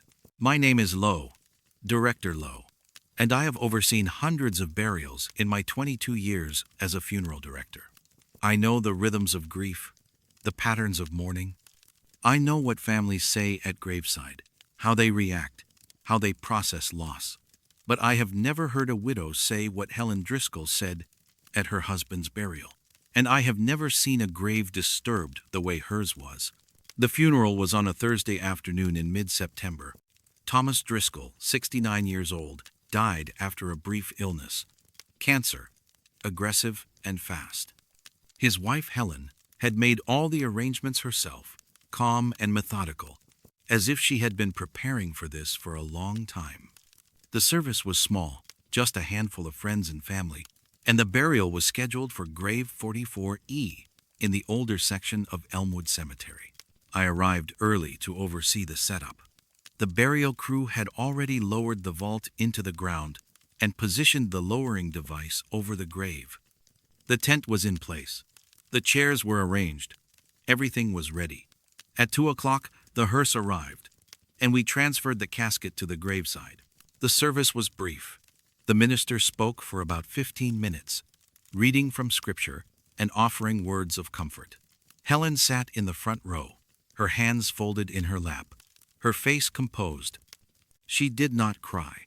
She did not speak. She just sat there, watching the casket, her expression unreadable. When the service ended, I signaled to the burial crew to begin lowering the casket. The family stood and gathered around the grave, watching as the casket descended slowly into the vault. It is always a difficult moment, that final sight of the casket disappearing into the earth. Some people turn away, some people weep. Helen Driscoll just stood there, watching. As the casket reached the bottom of the vault, Helen stepped forward. She knelt at the edge of the grave and placed her hand on the grass. Then she spoke, her voice quiet but clear. "He will be back by Sunday." I thought I had misheard her. The family around her shifted uncomfortably, glancing at each other. The minister stepped forward and placed a hand on her shoulder, trying to comfort her. But Helen stood up, brushed off her hands, and walked back to the car without another word. The burial crew finished their work, covering the vault and filling in the grave. I stayed until the site was clean and the equipment was removed. By 4 o'clock, grave 44E looked peaceful, the soil mounded neatly, the flowers arranged at the headstone. I drove back to the funeral home and filed the paperwork. I did not think about Helen Driscoll's words again until Sunday morning. I received a call at 7:30 from the cemetery caretaker. He sounded shaken. "Director Lowe," he said, "you need to come to Elmwood. There is something wrong with grave 44E. I drove to the cemetery immediately. The caretaker was waiting for me near the entrance, his face pale. He led me to grave 44E without saying anything. When we reached the site, I stopped. The grave had been disturbed. The soil was pushed outward, not dug up but displaced, as if something had forced its way out from below. The mound of earth that had been neatly shaped on Thursday was now scattered across the grass in large clumps. The flowers were knocked over, the arrangement destroyed, and in the center of the grave, where the soil should have been level, there was a depression, a sunken area about 2 feet across. I knelt down and examined the soil. It was loose and fresh, still damp from the burial 3 days ago, but the pattern was wrong. When a grave is disturbed by animals or vandals, the soil is scraped away or dug up in patches. This looked like it had been pushed outward from the center, like pressure from below had forced the earth up and out. Has anyone else seen this? I asked the caretaker. Just me, he said. I noticed it during my morning rounds. I have not touched anything. I looked at the depression in the center of the grave. It was deep, maybe 3 feet down, exposing the top of the concrete vault. I could see scratch marks on the surface of the vault, long gouges in the concrete, as if something had clawed at it from above or from below. I called the police. They arrived within the hour, along with a forensics team. They photographed the site, took soil samples, examined the vault. The concrete was intact, unbroken. Whatever had disturbed the grave had not penetrated the vault. The casket inside was still sealed and secure. Could be animals, one of the officers said. Coyotes, maybe. They dig sometimes. But the caretaker shook his head. I have been working here for 30 years. I have seen animal disturbances. This is not that. The police filed a report and left. The caretaker and I stayed behind, staring at the grave. I did not know what to tell him. I did not know what to tell myself. Then I saw the footprints. They were faint, barely visible in the scattered soil, but they were there. Boot prints, large and deep, leading away from the grave. I followed them across the grass, past several other headstones, toward the access road. The prints were evenly spaced, deliberate. They did not wander or circle back. They led in a straight line away from grave 44E. I followed them for about 50 yards. Then they turned off the grass and onto the paved road. I lost the trail there, but the direction was clear. The footprints led east toward the residential neighborhood that bordered the cemetery, toward Helen Driscoll's address. I stood on the road, staring at the last visible print. My mind was racing. I thought about what Helen had said at the graveside. He will be back by Sunday. I thought about the disturbed grave, the displaced soil, the footprints leading away. I thought about the scratch marks on the vault, the pattern of the earth pushed outward. I got in my car and drove to Helen Driscoll's house. I did not call first. I did not know what I would say if I did. I just drove, following the route the footprints would have taken if they had continued. Her house was a small ranch-style home on a quiet street, about a mile from the cemetery. I parked in the driveway and walked to the front door. The porch light was on, even though it was mid-morning. I knocked. No one answered. I knocked again, louder. This time, still nothing. I tried the handle. The door was unlocked. I pushed it open and stepped inside. "Mrs. Driscoll?" I called out. "It is Director Lowe from the funeral home." Silence. The house was dim, the curtains drawn. I walked through the living room, past the couch and the television, toward the hallway. There were muddy footprints on the carpet. Large boot prints, the same size as the ones at the cemetery. They led from the front door down the hallway to the back bedroom. I followed them slowly, my pulse pounding. The bedroom door was open.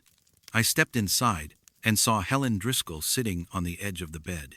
She was wearing the same black dress she had worn to the funeral.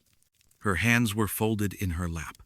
She looked up at me and smiled. "He came back," she said quietly, "just like I said he would." I looked around the room. It was empty. Just the bed, a dresser, a nightstand. No one else was there. But the muddy footprints led from the hallway to the bed and stopped. "Where is he?" I asked. Helen's smile widened. "He is resting now. He was so tired." I looked at the bed. The covers were pulled back, and I could see the indentation of a body on the mattress. The sheets were damp with soil. Dark stains spread across the fabric. But there was no one there. Just the empty bed and the muddy imprints. "Mrs. Driscoll," I said carefully, "I need you to come with me. We need to talk about what happened at the cemetery." She shook her head. "I am not leaving. He will need me when he wakes up." I stepped closer. "Mrs. Driscoll, your husband was buried on Thursday. He is in grave 44E. He cannot be here." She looked at me with pity, like I was a child who did not understand. "He promised," she said. "He promised he would come back." And he did. I called the police from the house. They arrived with paramedics and a social worker. Helen Driscoll was taken to the hospital for evaluation. She went quietly, still smiling, still insisting that Thomas would need her when he woke up. I stayed at the house until the police finished their investigation. They found nothing unusual. No signs of forced entry, no evidence of another person. Just the muddy footprints and the soil stains on the bed. The next morning, I returned to grave 44E. The caretaker had refilled the grave and smoothed the soil. Everything looked normal again. I stood there for a long time, staring at the headstone. Thomas Driscoll, 1956 to 2025. Beloved husband. I ordered an exhumation. It took 3 days to get the permits approved. On Wednesday afternoon, a crew opened the vault and removed the casket. I was there when they opened it. Thomas Driscoll's body was gone. The casket was empty. The interior lining was intact, undisturbed, but there was no body, just soil. Dark, damp soil. The same kind that had been scattered across grave 44E on Sunday morning. The police investigated. The funeral home investigated. The cemetery investigated. No one had an explanation. The casket had been sealed. The vault had been sealed. There was no way to remove a body without breaking the concrete or damaging the casket. But Thomas Driscoll was gone. Helen Driscoll was released from the hospital a week later. I tried to call her to ask her what she knew, but she did not answer. I drove to her house one more time. The muddy footprints were gone from the carpet. The bedroom looked clean and ordinary, but I could still see the outline of where someone had been lying on the bed. I do not go to grave 44E anymore. I assign other staff to handle that section. I do not want to see the headstone or think about the empty casket or remember Helen Driscoll's smile when she said, "He came back." I do not know where Thomas Driscoll went. I do not know how he left the grave or why he returned to his wife. I do not know if he is still there, in that house, resting in that bed. But I know Helen Driscoll was right. He came back by Sunday, just like she said he would.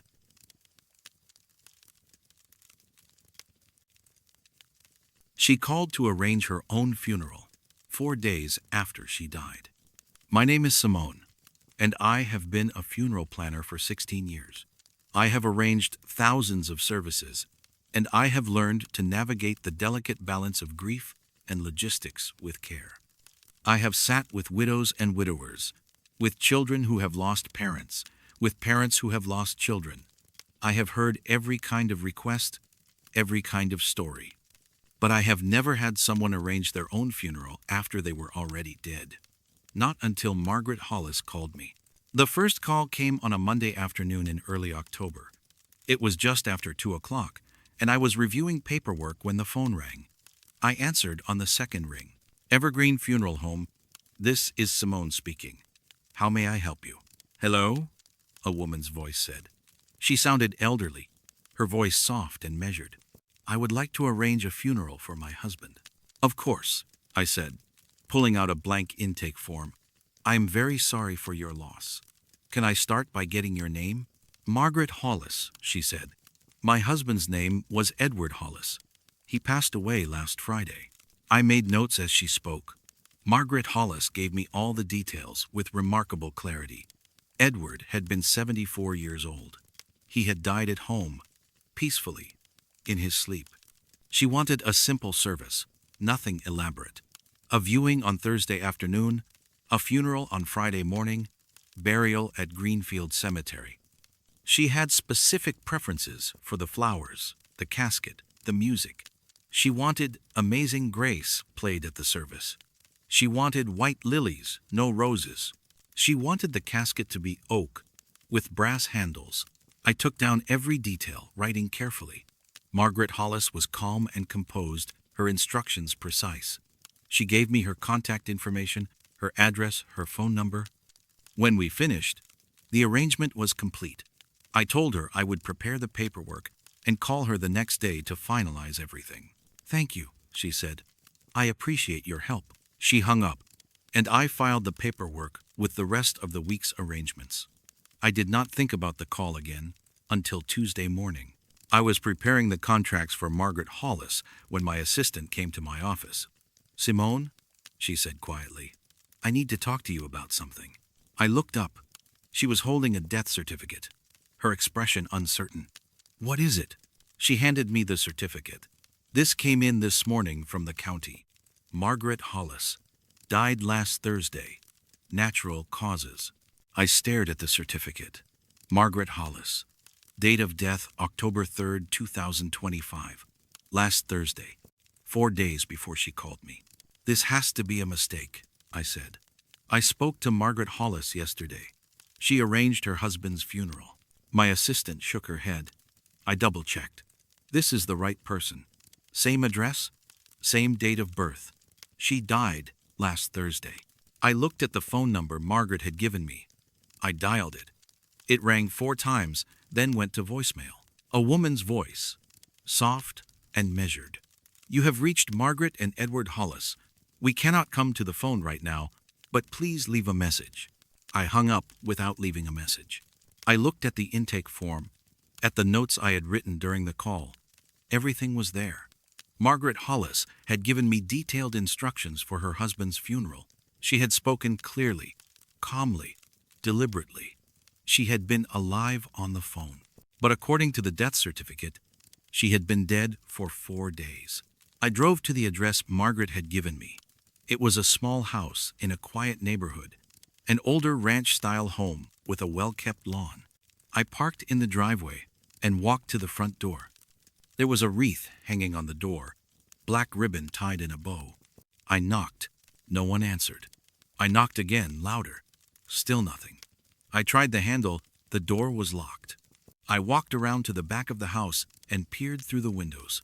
The interior was dark and still. No movement, no signs of life. I went back to the funeral home and called the county. They confirmed that Margaret Hollis had died on Thursday, October 3rd. She had been found by a neighbor on Friday morning, sitting in her armchair, her hands folded in her lap. The coroner determined she had been dead for at least 12 hours. Her husband, Edward Hollis, had been contacted and was making arrangements. Edward Hollis. I looked at my notes. Margaret had told me Edward had died last Friday. But according to the county, Edward was alive. He was making arrangements for his wife's funeral. I called the number Margaret had given me again. This time, a man answered. His voice was deep and tired. Hello, Mr. Hollis? I said carefully. This is Simone from Evergreen Funeral Home. I'm calling about your wife's arrangements. There was a pause. I already spoke to someone yesterday, he said. Everything is set up. The service is on Friday. Yes, I said slowly. Can I confirm a few details with you? Just to make sure we have everything correct. He sighed, but he agreed. I went through the arrangements. White lilies, oak casket with brass handles, amazing grace at the service, burial at Greenfield Cemetery. Every detail matched what Margaret had told me on Monday. That is correct, Edward said. Those were Margaret's wishes. She had everything written down. I am just following her instructions. When did she write these down? I asked. A few months ago, he said. She knew she was sick. She wanted to make sure everything was taken care of. I thanked him and hung up. I sat at my desk, staring at the intake form. Margaret Hollis had died on Thursday. Edward had called the funeral home on Sunday to make arrangements, following the written instructions his wife had left behind. But I had spoken to Margaret on Monday. She had called me. I had heard her voice. She had given me the exact same instructions, detail for detail. I checked the call log on the office phone. Monday, October 7th, 2:14 in the afternoon. The call had lasted 11 minutes. The number showed as the Hollis residence. I looked at my notes again. Margaret had been specific about everything. The flowers, the casket, the music. She had said Edward died last Friday. But Edward was alive. She had arranged his funeral, not her own. Unless she had known. I drove back to the Hollis house that evening. The street was quiet, the sun setting behind the trees. I parked across the street and watched the house. Lights were on inside. I could see a figure moving past the windows. Someone walking through the rooms. Edward, I assumed. I sat there for almost an hour, watching, waiting. I did not know what I was looking for. I just knew something was wrong. Something about the call, about the arrangements, about the way Margaret had spoken with such clarity about a funeral that was not for the person she said it was for. At 7:30, my phone rang. I looked at the screen. The Hollis residence. I answered, "Hello? Hello, Simone." It was Margaret's voice. Soft, measured, exactly as it had sounded on Monday. "I wanted to call and confirm the arrangements for Friday. I want to make sure everything is perfect." My hands went cold. "Mrs. Hollis?" "Yes," she said. "I just wanted to go over a few things. The music, the flowers. I want to make sure you have it all written down." "Mrs. Hollis," I said slowly. "You died last Thursday." There was a pause. Then she laughed. A soft, gentle sound. "Oh, Simone, I know that. But I still need to make sure everything is arranged properly. You understand, do not you?" I did not know what to say. I sat in my car, staring at the Hollis house, the phone pressed to my ear. "How are you calling me?" I asked. "The same way I called you on Monday," she said. "I have things I need to take care of. I cannot rest until I know Edward will be all right." "Edward is alive," I said. "He is making your arrangements." "I know," Margaret said. "But I need to make his arrangements too. He will need them soon." I felt my stomach tighten. "What do you mean?" "He promised he would not be far behind me," Margaret said. "And he keeps his promises. I am just making sure everything is ready for him.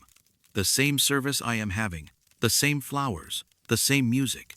It is what he would want." "Mrs. Hollis," I said carefully, "Edward is healthy.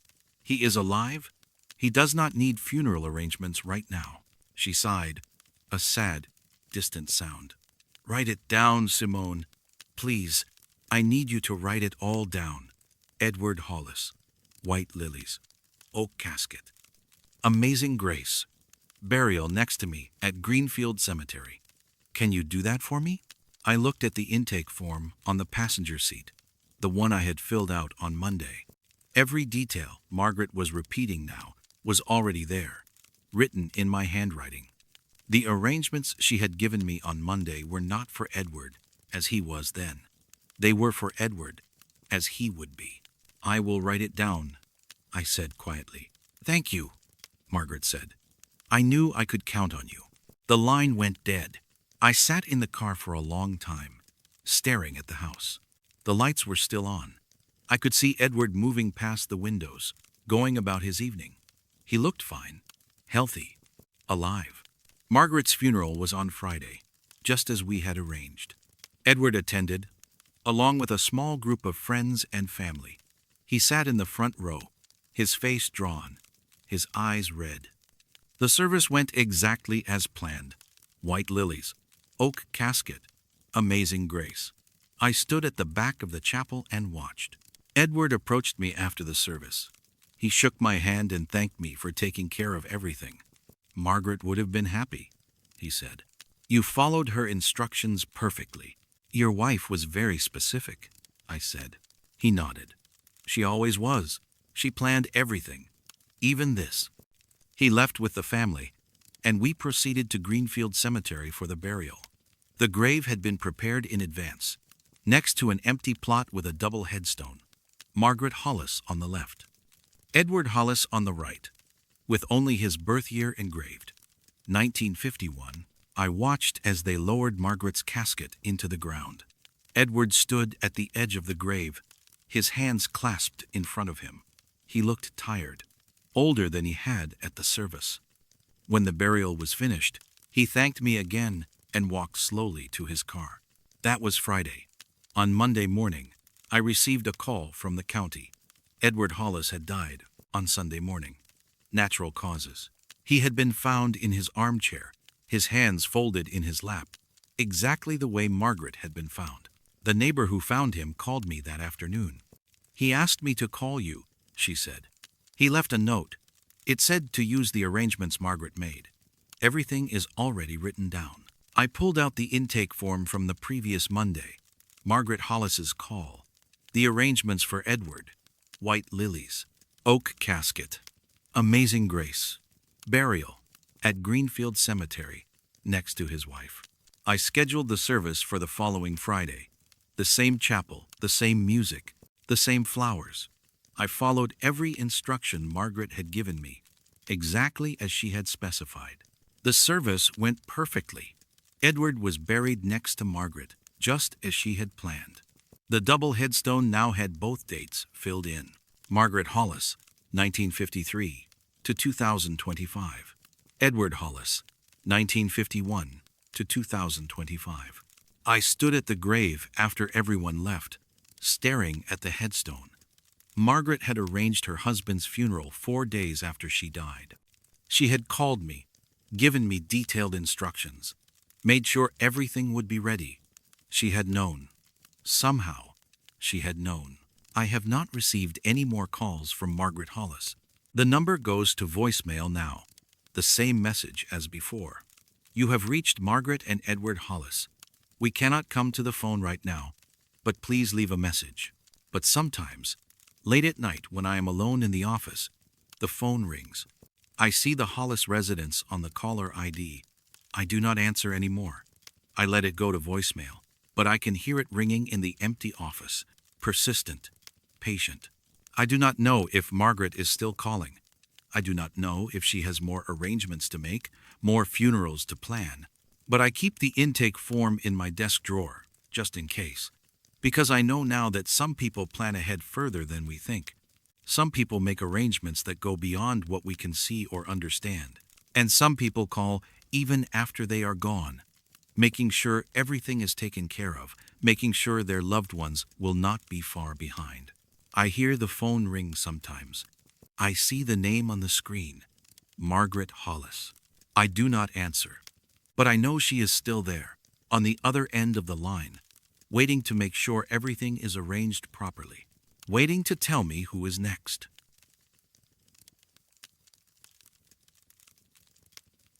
He was already seated when I arrived, and his signature was dated 1959. My name is Marcos, and I have been a chapel attendant at Riverside Funeral Home for 11 years. I set up the rooms for services, arrange the flowers, greet the families, make sure everything runs smoothly. It is quiet work, respectful work. I arrive early, usually an hour before the first service, and I make sure the chapels are ready. I have done this hundreds of times. I know the routine by heart. But I have never arrived to find someone already waiting, not until that Tuesday morning in Chapel 3. The service was scheduled for 10 o'clock. A man named Richard Brennan, 82 years old, died peacefully after a long illness. His family had requested Chapel 3, our smallest room, for an intimate service. Just close family, maybe 15 people. I arrived at the funeral home at 8:30, the way I always do, and started preparing the chapel. Chapel 3 is at the end of the east hallway. A simple room with wooden pews, a small altar, and soft lighting. I unlocked the door and stepped inside. The lights were off, the room dark except for the faint morning sun filtering through the stained glass windows. I reached for the light switch and stopped. Someone was sitting in the back row. I could see his silhouette against the colored light from the windows. An elderly man, sitting perfectly still, his hands folded in his lap. He was wearing a black suit and a thin tie. His head was slightly bowed, like he was praying or lost in thought. "Excuse me," I said, my voice echoing slightly in the empty chapel. "Sir, we are not open yet. The service does not start until 10 o'clock. He did not respond. He did not move. I walked down the aisle toward him, my footsteps soft on the carpet. "Sir?" I said again. "I am going to have to ask you to wait in the lobby. We need to prepare the room." I reached the back row and stopped a few feet away from him. He was older than I had first thought, maybe in his 80s or 90s. His face was deeply lined, his skin pale and thin like parchment. His eyes were closed, his expression peaceful. He looked like he could have been sleeping, except his posture was too upright, too deliberate. I reached out to touch his shoulder gently. "Sir, I need you to—" My hand passed through empty air. I stepped back, my pulse quickening. The man was still sitting there, solid and real in my vision. But when I tried to touch him, there was nothing, just air. I looked at my hand, then at the man. He had not moved. His eyes were still closed, his hands still folded. I stepped to the side and looked at the pew where he was sitting. There was no indentation in the cushion, no weight pressing down. I reached out again, more slowly this time, and moved my hand through the space where his shoulder should have been. Nothing. He was there, but he was not there. I backed away and left the chapel quickly.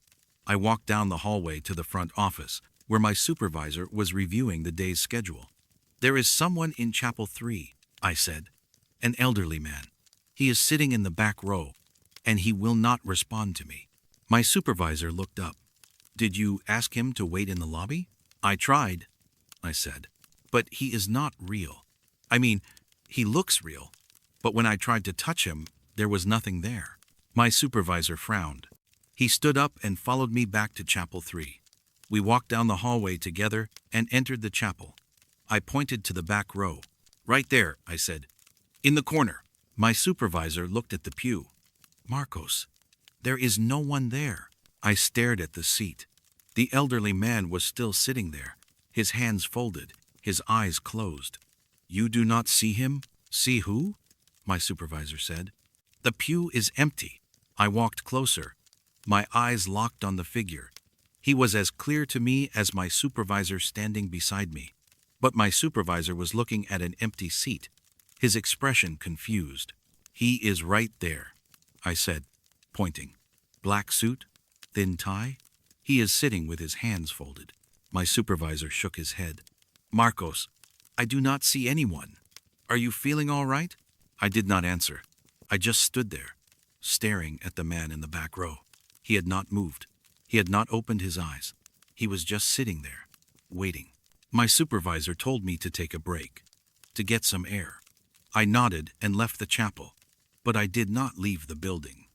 I went to the front desk and pulled out the sign-in book, the leather-bound guest book we keep on a podium near the entrance.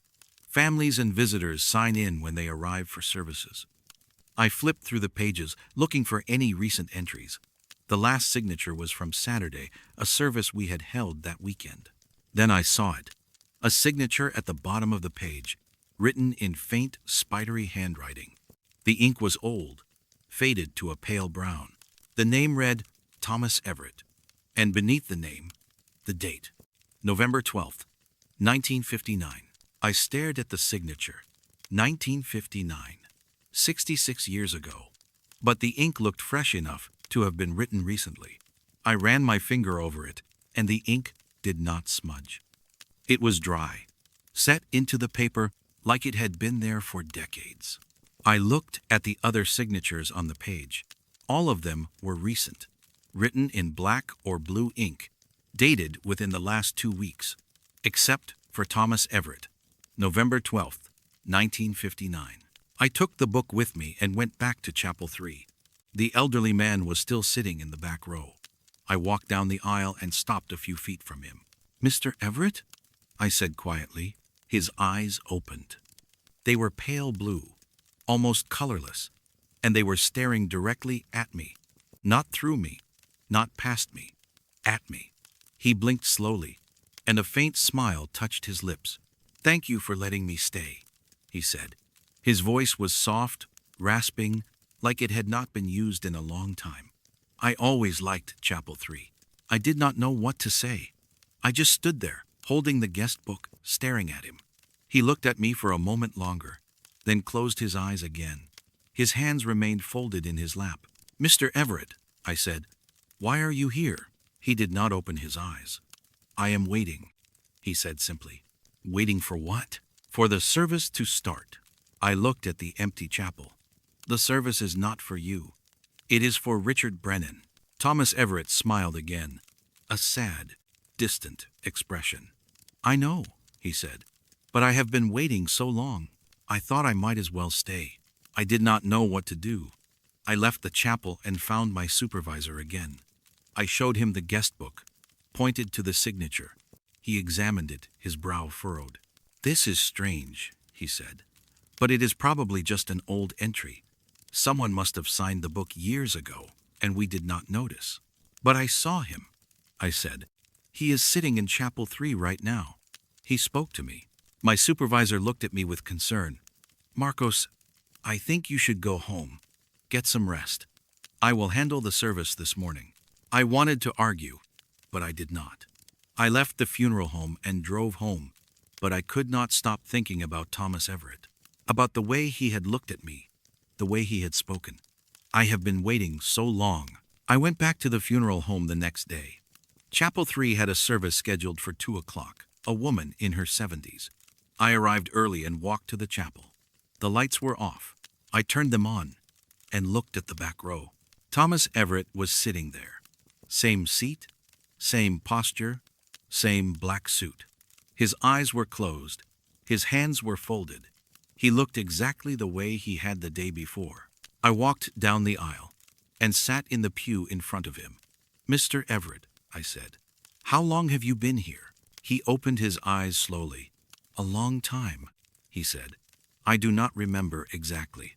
"Why do you stay?" He looked at me, his pale eyes thoughtful.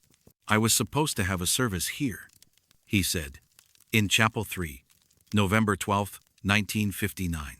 But something went wrong. The arrangements fell through. My family could not afford it. I was buried without a service. No one came. I waited here, in this chapel, hoping someone would come. But no one did. I felt a chill run through me.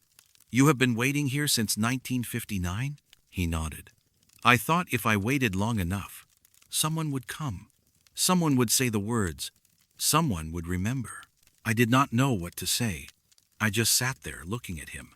He seemed so real, so solid, but I knew no one else could see him. He was waiting for something that had never happened, sitting in a chapel where his service had never been held. "What do you want?" I asked. "I just want to be remembered," he said quietly. "I just want someone to say my name." I looked at the empty chapel, at the simple wooden pews, and the soft light filtering through the windows. Then I stood up and walked to the front of the room. I turned to face Thomas Everett, sitting alone in the back row. "Thomas Everett," I said, my voice echoing in the quiet space. "We remember you. We honor your life. May you rest in peace." The words felt inadequate, but they were all I had. I stood there for a moment, waiting. Thomas Everett looked at me, his expression soft with gratitude. Then he smiled, a genuine smile this time, and he closed his eyes. When I looked again, the pew was empty. I walked to the back row and touched the seat. There was no warmth, no sign that anyone had been sitting there. Just an empty pew in a quiet chapel. I looked at the guest book on the podium near the door. I flipped to the page with Thomas Everett's signature. The ink was gone. The entry had disappeared, leaving only blank space where his name had been. I have worked at Riverside Funeral Home for 2 more years since that day. I still set up Chapel 3 for services, still arrive early to prepare. But I always look at the back row first, just to make sure it is empty. And sometimes, when the chapel is quiet and the light filters through the stained glass just right, I think I can see him there, sitting in the corner, his hands folded, waiting. But he is not waiting anymore. I said his name. I remembered him. And that, I think, was all he ever wanted.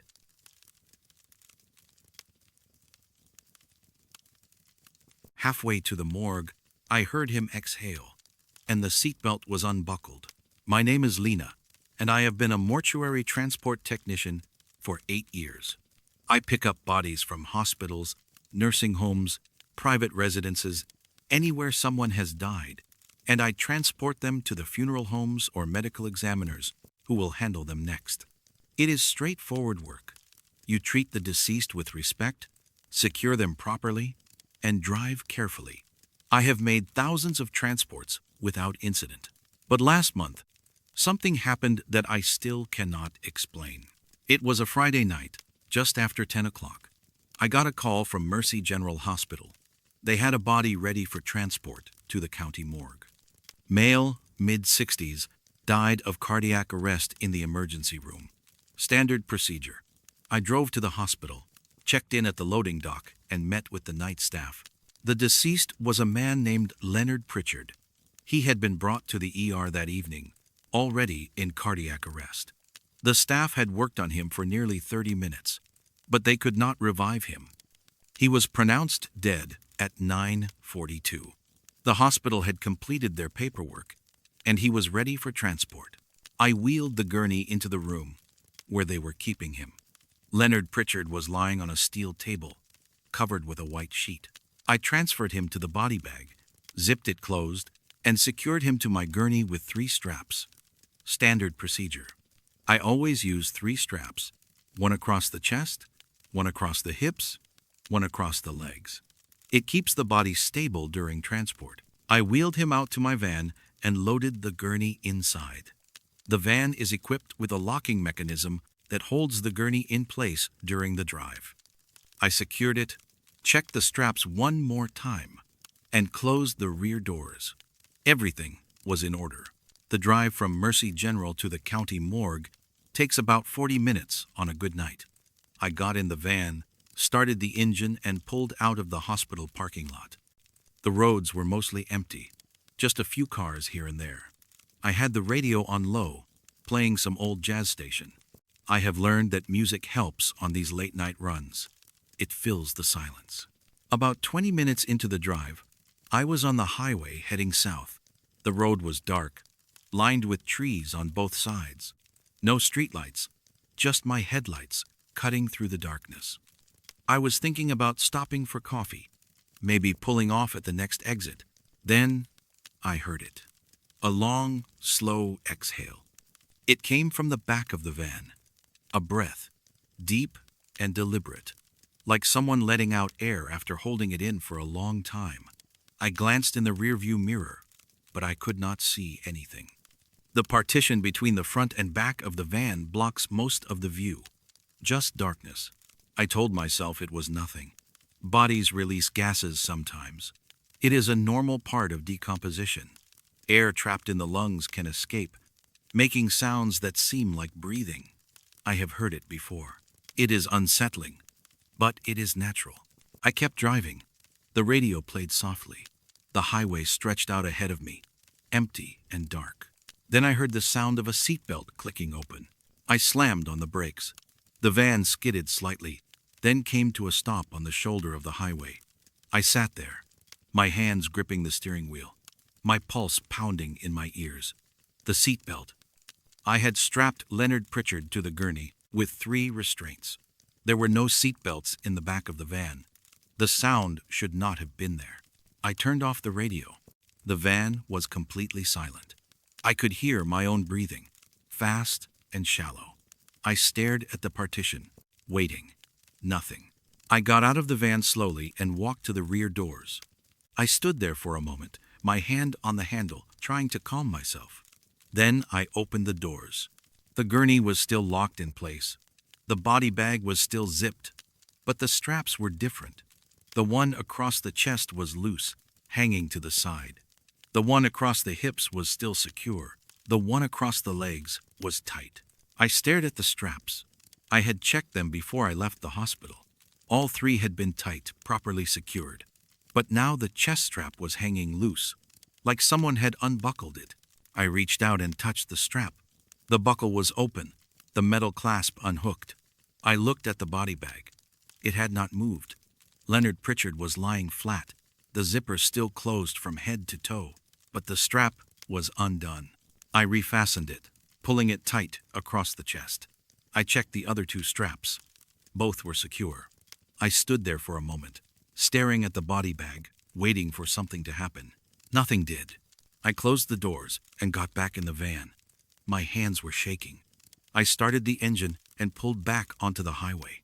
I tried to focus on the road, on the white lines disappearing under my headlights. I did not look in the rearview mirror. I did not want to see what might be there. 10 minutes later, I heard it again. The exhale, long and slow, unmistakable. And then a soft scraping sound, like fabric sliding against metal. I pulled over again. This time I did not hesitate. I got out, walked to the back of the van, and opened the doors. The chest strap was loose again. But this time, there was something else.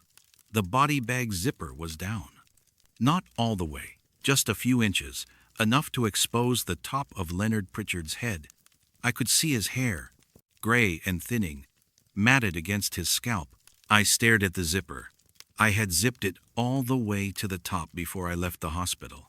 I had checked it twice, but now it was open, the zipper pull resting near his forehead. I reached out with a trembling hand and pulled the zipper back up. The metal teeth clicked together, sealing the bag.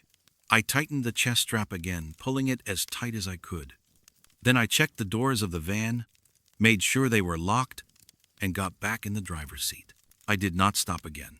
I drove straight to the county morgue, both hands on the wheel, my eyes locked on the road ahead. The radio stayed off. I did not want to hear anything except the sound of the engine and the tires on the pavement.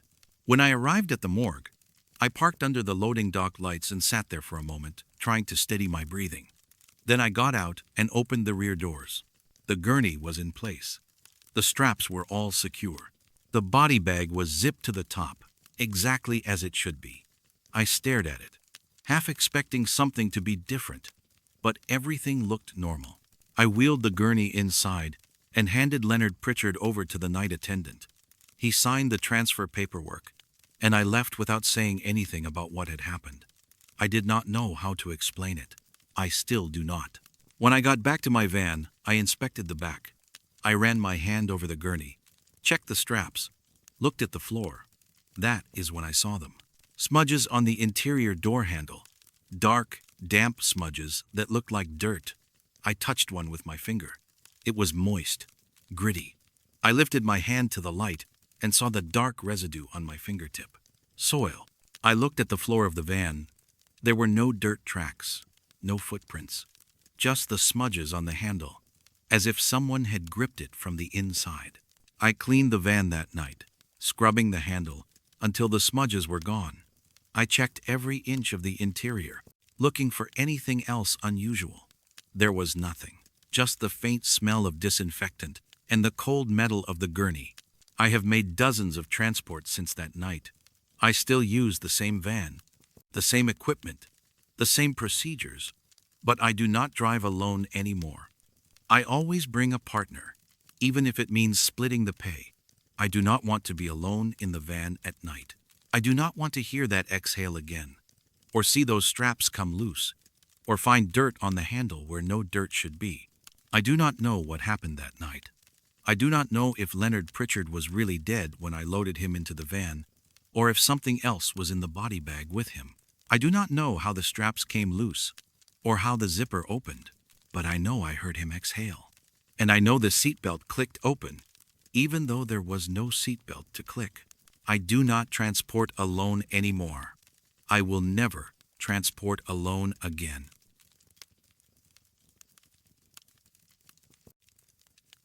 The note inside said, "Do not exhume. Do not verify. Director Moss died in 1992. My name is B, and I have been the records clerk at Hillside County Cemetery for 19 years. I manage the burial records, update the plot maps, and maintain the archives. It is detail-oriented work, quiet work. I sit in a small office in the administration building and spend my days organizing files, digitizing old records, and answering questions from families trying to locate their loved ones. I know this cemetery better than anyone. I know every section, every plot, every name. Or at least I thought I did, until I found the file on Arthur Crenshaw. It happened 3 weeks ago, on a Wednesday afternoon. I was going through the old filing cabinets, looking for records from the 1980s and 90s that still needed to be scanned into our digital system. We have been slowly digitizing the archives for years, but there are still thousands of paper files waiting to be processed. I pulled open a drawer labeled C, 1990 to 1995, and started sorting through the folders. Most of them were standard burial records: name, date of death, plot number, next of kin. I scanned them one by one, entering the information into the database. Then I came across a file that looked different. It was thicker than the others, and the folder was old, yellowed with age. The tab read, Crenshaw, Arthur. I opened the file. Inside was a death certificate, dated March 14th, 1991. Arthur Crenshaw, age 57, died of natural causes. The certificate listed his occupation as a teacher and his residence as an address in the county. Attached to the death certificate was a burial permit and a plot assignment. Section G, Plot 112. I checked the database. There was no record of Arthur Crenshaw, no entry for Section G, Plot 112. According to our system, that plot had never been used. It was listed as vacant. I frowned and pulled the plot map for Section G. I spread it out on my desk and found Plot 112. It was in the northeast corner of the section, near the tree line. I made a note to visit the plot and verify the information. Sometimes old records do not match the database, especially if they predate our digital system. It happens. I was about to close the file when I noticed something else. Paper clipped to the inside cover was a small piece of paper, folded in half. I unfolded it carefully. The paper was old, the edges brittle. Written in faded blue ink were 6 words. Do not exhume. Do not verify. Director Moss. I stared at the note. Director Moss had been the cemetery director in the early 1990s. He had died in 1992, just a year after Arthur Crenshaw's burial. I had heard about him from the older staff members, but I had never met him. He had run the cemetery for almost 30 years before his death. I read the note again. Do not exhume. Do not verify. It did not make sense. Why would Director Moss leave a note telling us not to verify a burial? Every burial in the cemetery was supposed to be verified and recorded. That was standard procedure. I made a copy of the note and the death certificate, then filed the original paperwork back in the cabinet. That afternoon, I drove to Section G to check Plot 112. Section G is one of the older sections of the cemetery, established in the 1970s. The headstones are modest, the landscaping simple. I parked near the access road and walked to the northeast corner, counting the rows and plots. Plot 112 was exactly where the map said it would be. There was no headstone, no marker, just grass, overgrown and uncut, blending into the surrounding plots. I knelt down and examined the ground. The grass was thick, undisturbed. If there was a grave here, it had been sealed for decades and left unmarked. I took photographs and made notes. Then I went back to the office and pulled up the burial records for Section G. I cross-referenced every plot, checking for any discrepancies. Plot 112 was listed as vacant. No burial, no permit, no record.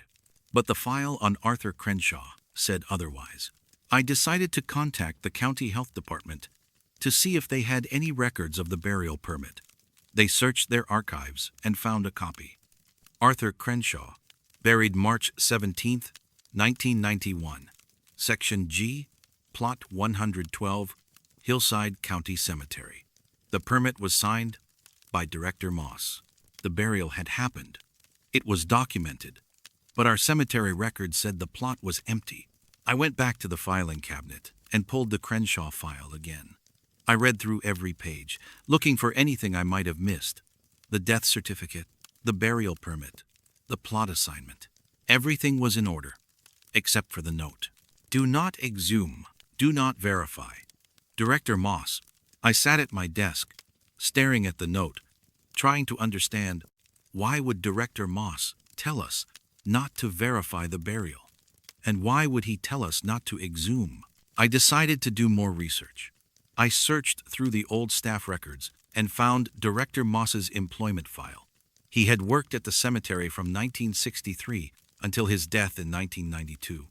His file included performance reviews, correspondence, and a few handwritten notes. Most of it was routine administrative material. But near the back of the file, I found something unusual. A letter dated March 20th, 1991, just 3 days after Arthur Crenshaw's burial. The letter was addressed to the County Board of Health, and it was marked confidential. I read it carefully. To whom it may concern, regarding the burial of Arthur Crenshaw in Section G, Plot 112, I request that this matter be considered closed and that no further investigation be conducted. The circumstances surrounding Mr. Crenshaw's death and burial are unusual, but I have personally overseen the interment and can confirm that all procedures were followed according to county regulations. I ask that this burial remain undisturbed and that no exhumation orders be issued. This is in the best interest of the family and the community. Respectfully, Director Harold Moss. I read the letter 3 times. The circumstances were unusual. No further investigation. No exhumation. Director Moss had gone to the County Board of Health to make sure Arthur Crenshaw's grave would not be disturbed. But why? I searched for any newspaper articles from March 1991, looking for anything about Arthur Crenshaw. I found one obituary in the local paper, published on March 15th. It was brief. Arthur Crenshaw, age 57, passed away unexpectedly on March 14th. He was a beloved teacher at Lincoln Elementary School for 23 years. Services were private. Burial at Hillside County Cemetery. Unexpectedly. Services were private. That was all it said. No cause of death, no mention of family, no details about the circumstances. I went back to Section G the next day. This time, I brought a metal probe, a long, thin rod we use to locate grave boundaries when markers are missing. I walked to Plot 112 and pushed the probe into the ground. It went down about 3 feet before hitting resistance. I moved it a few inches and tried again.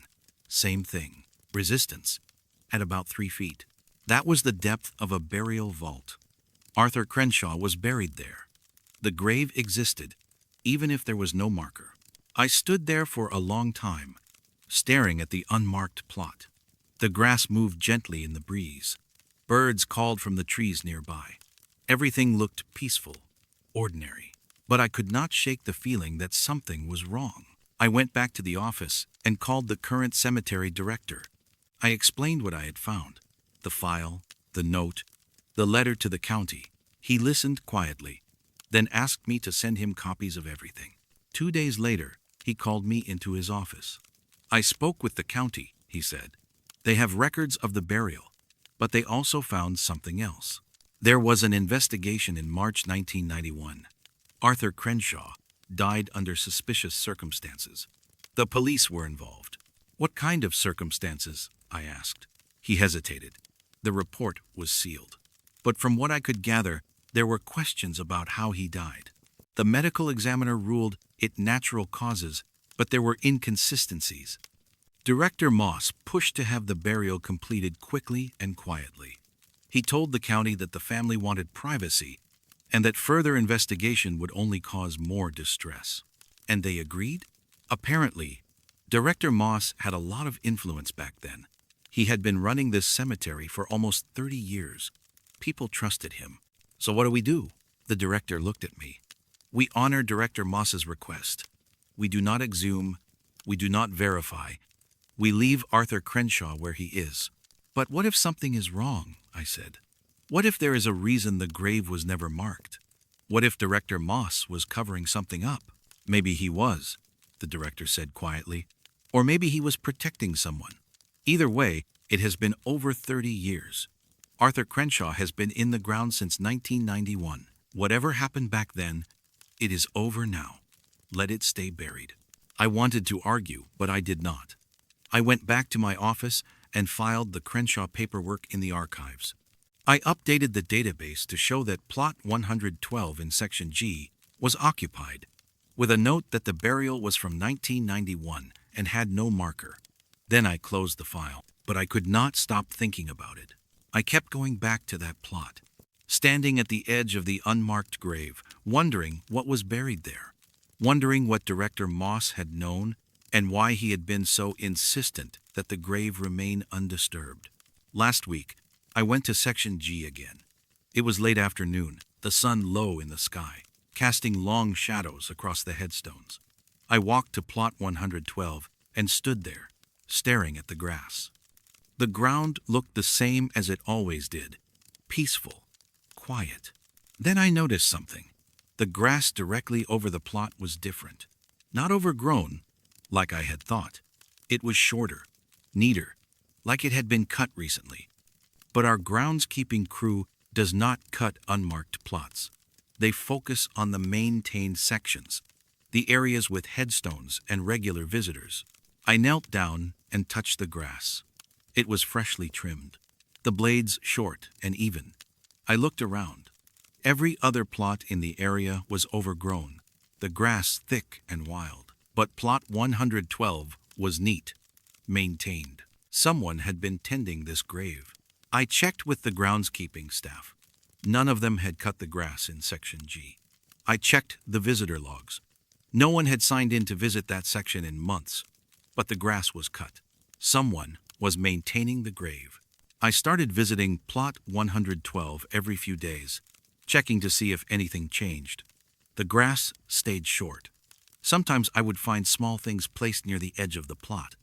A single flower, wilted and brown. A smooth stone, like a river rock. Once, I found a folded piece of paper weighted down with a pebble.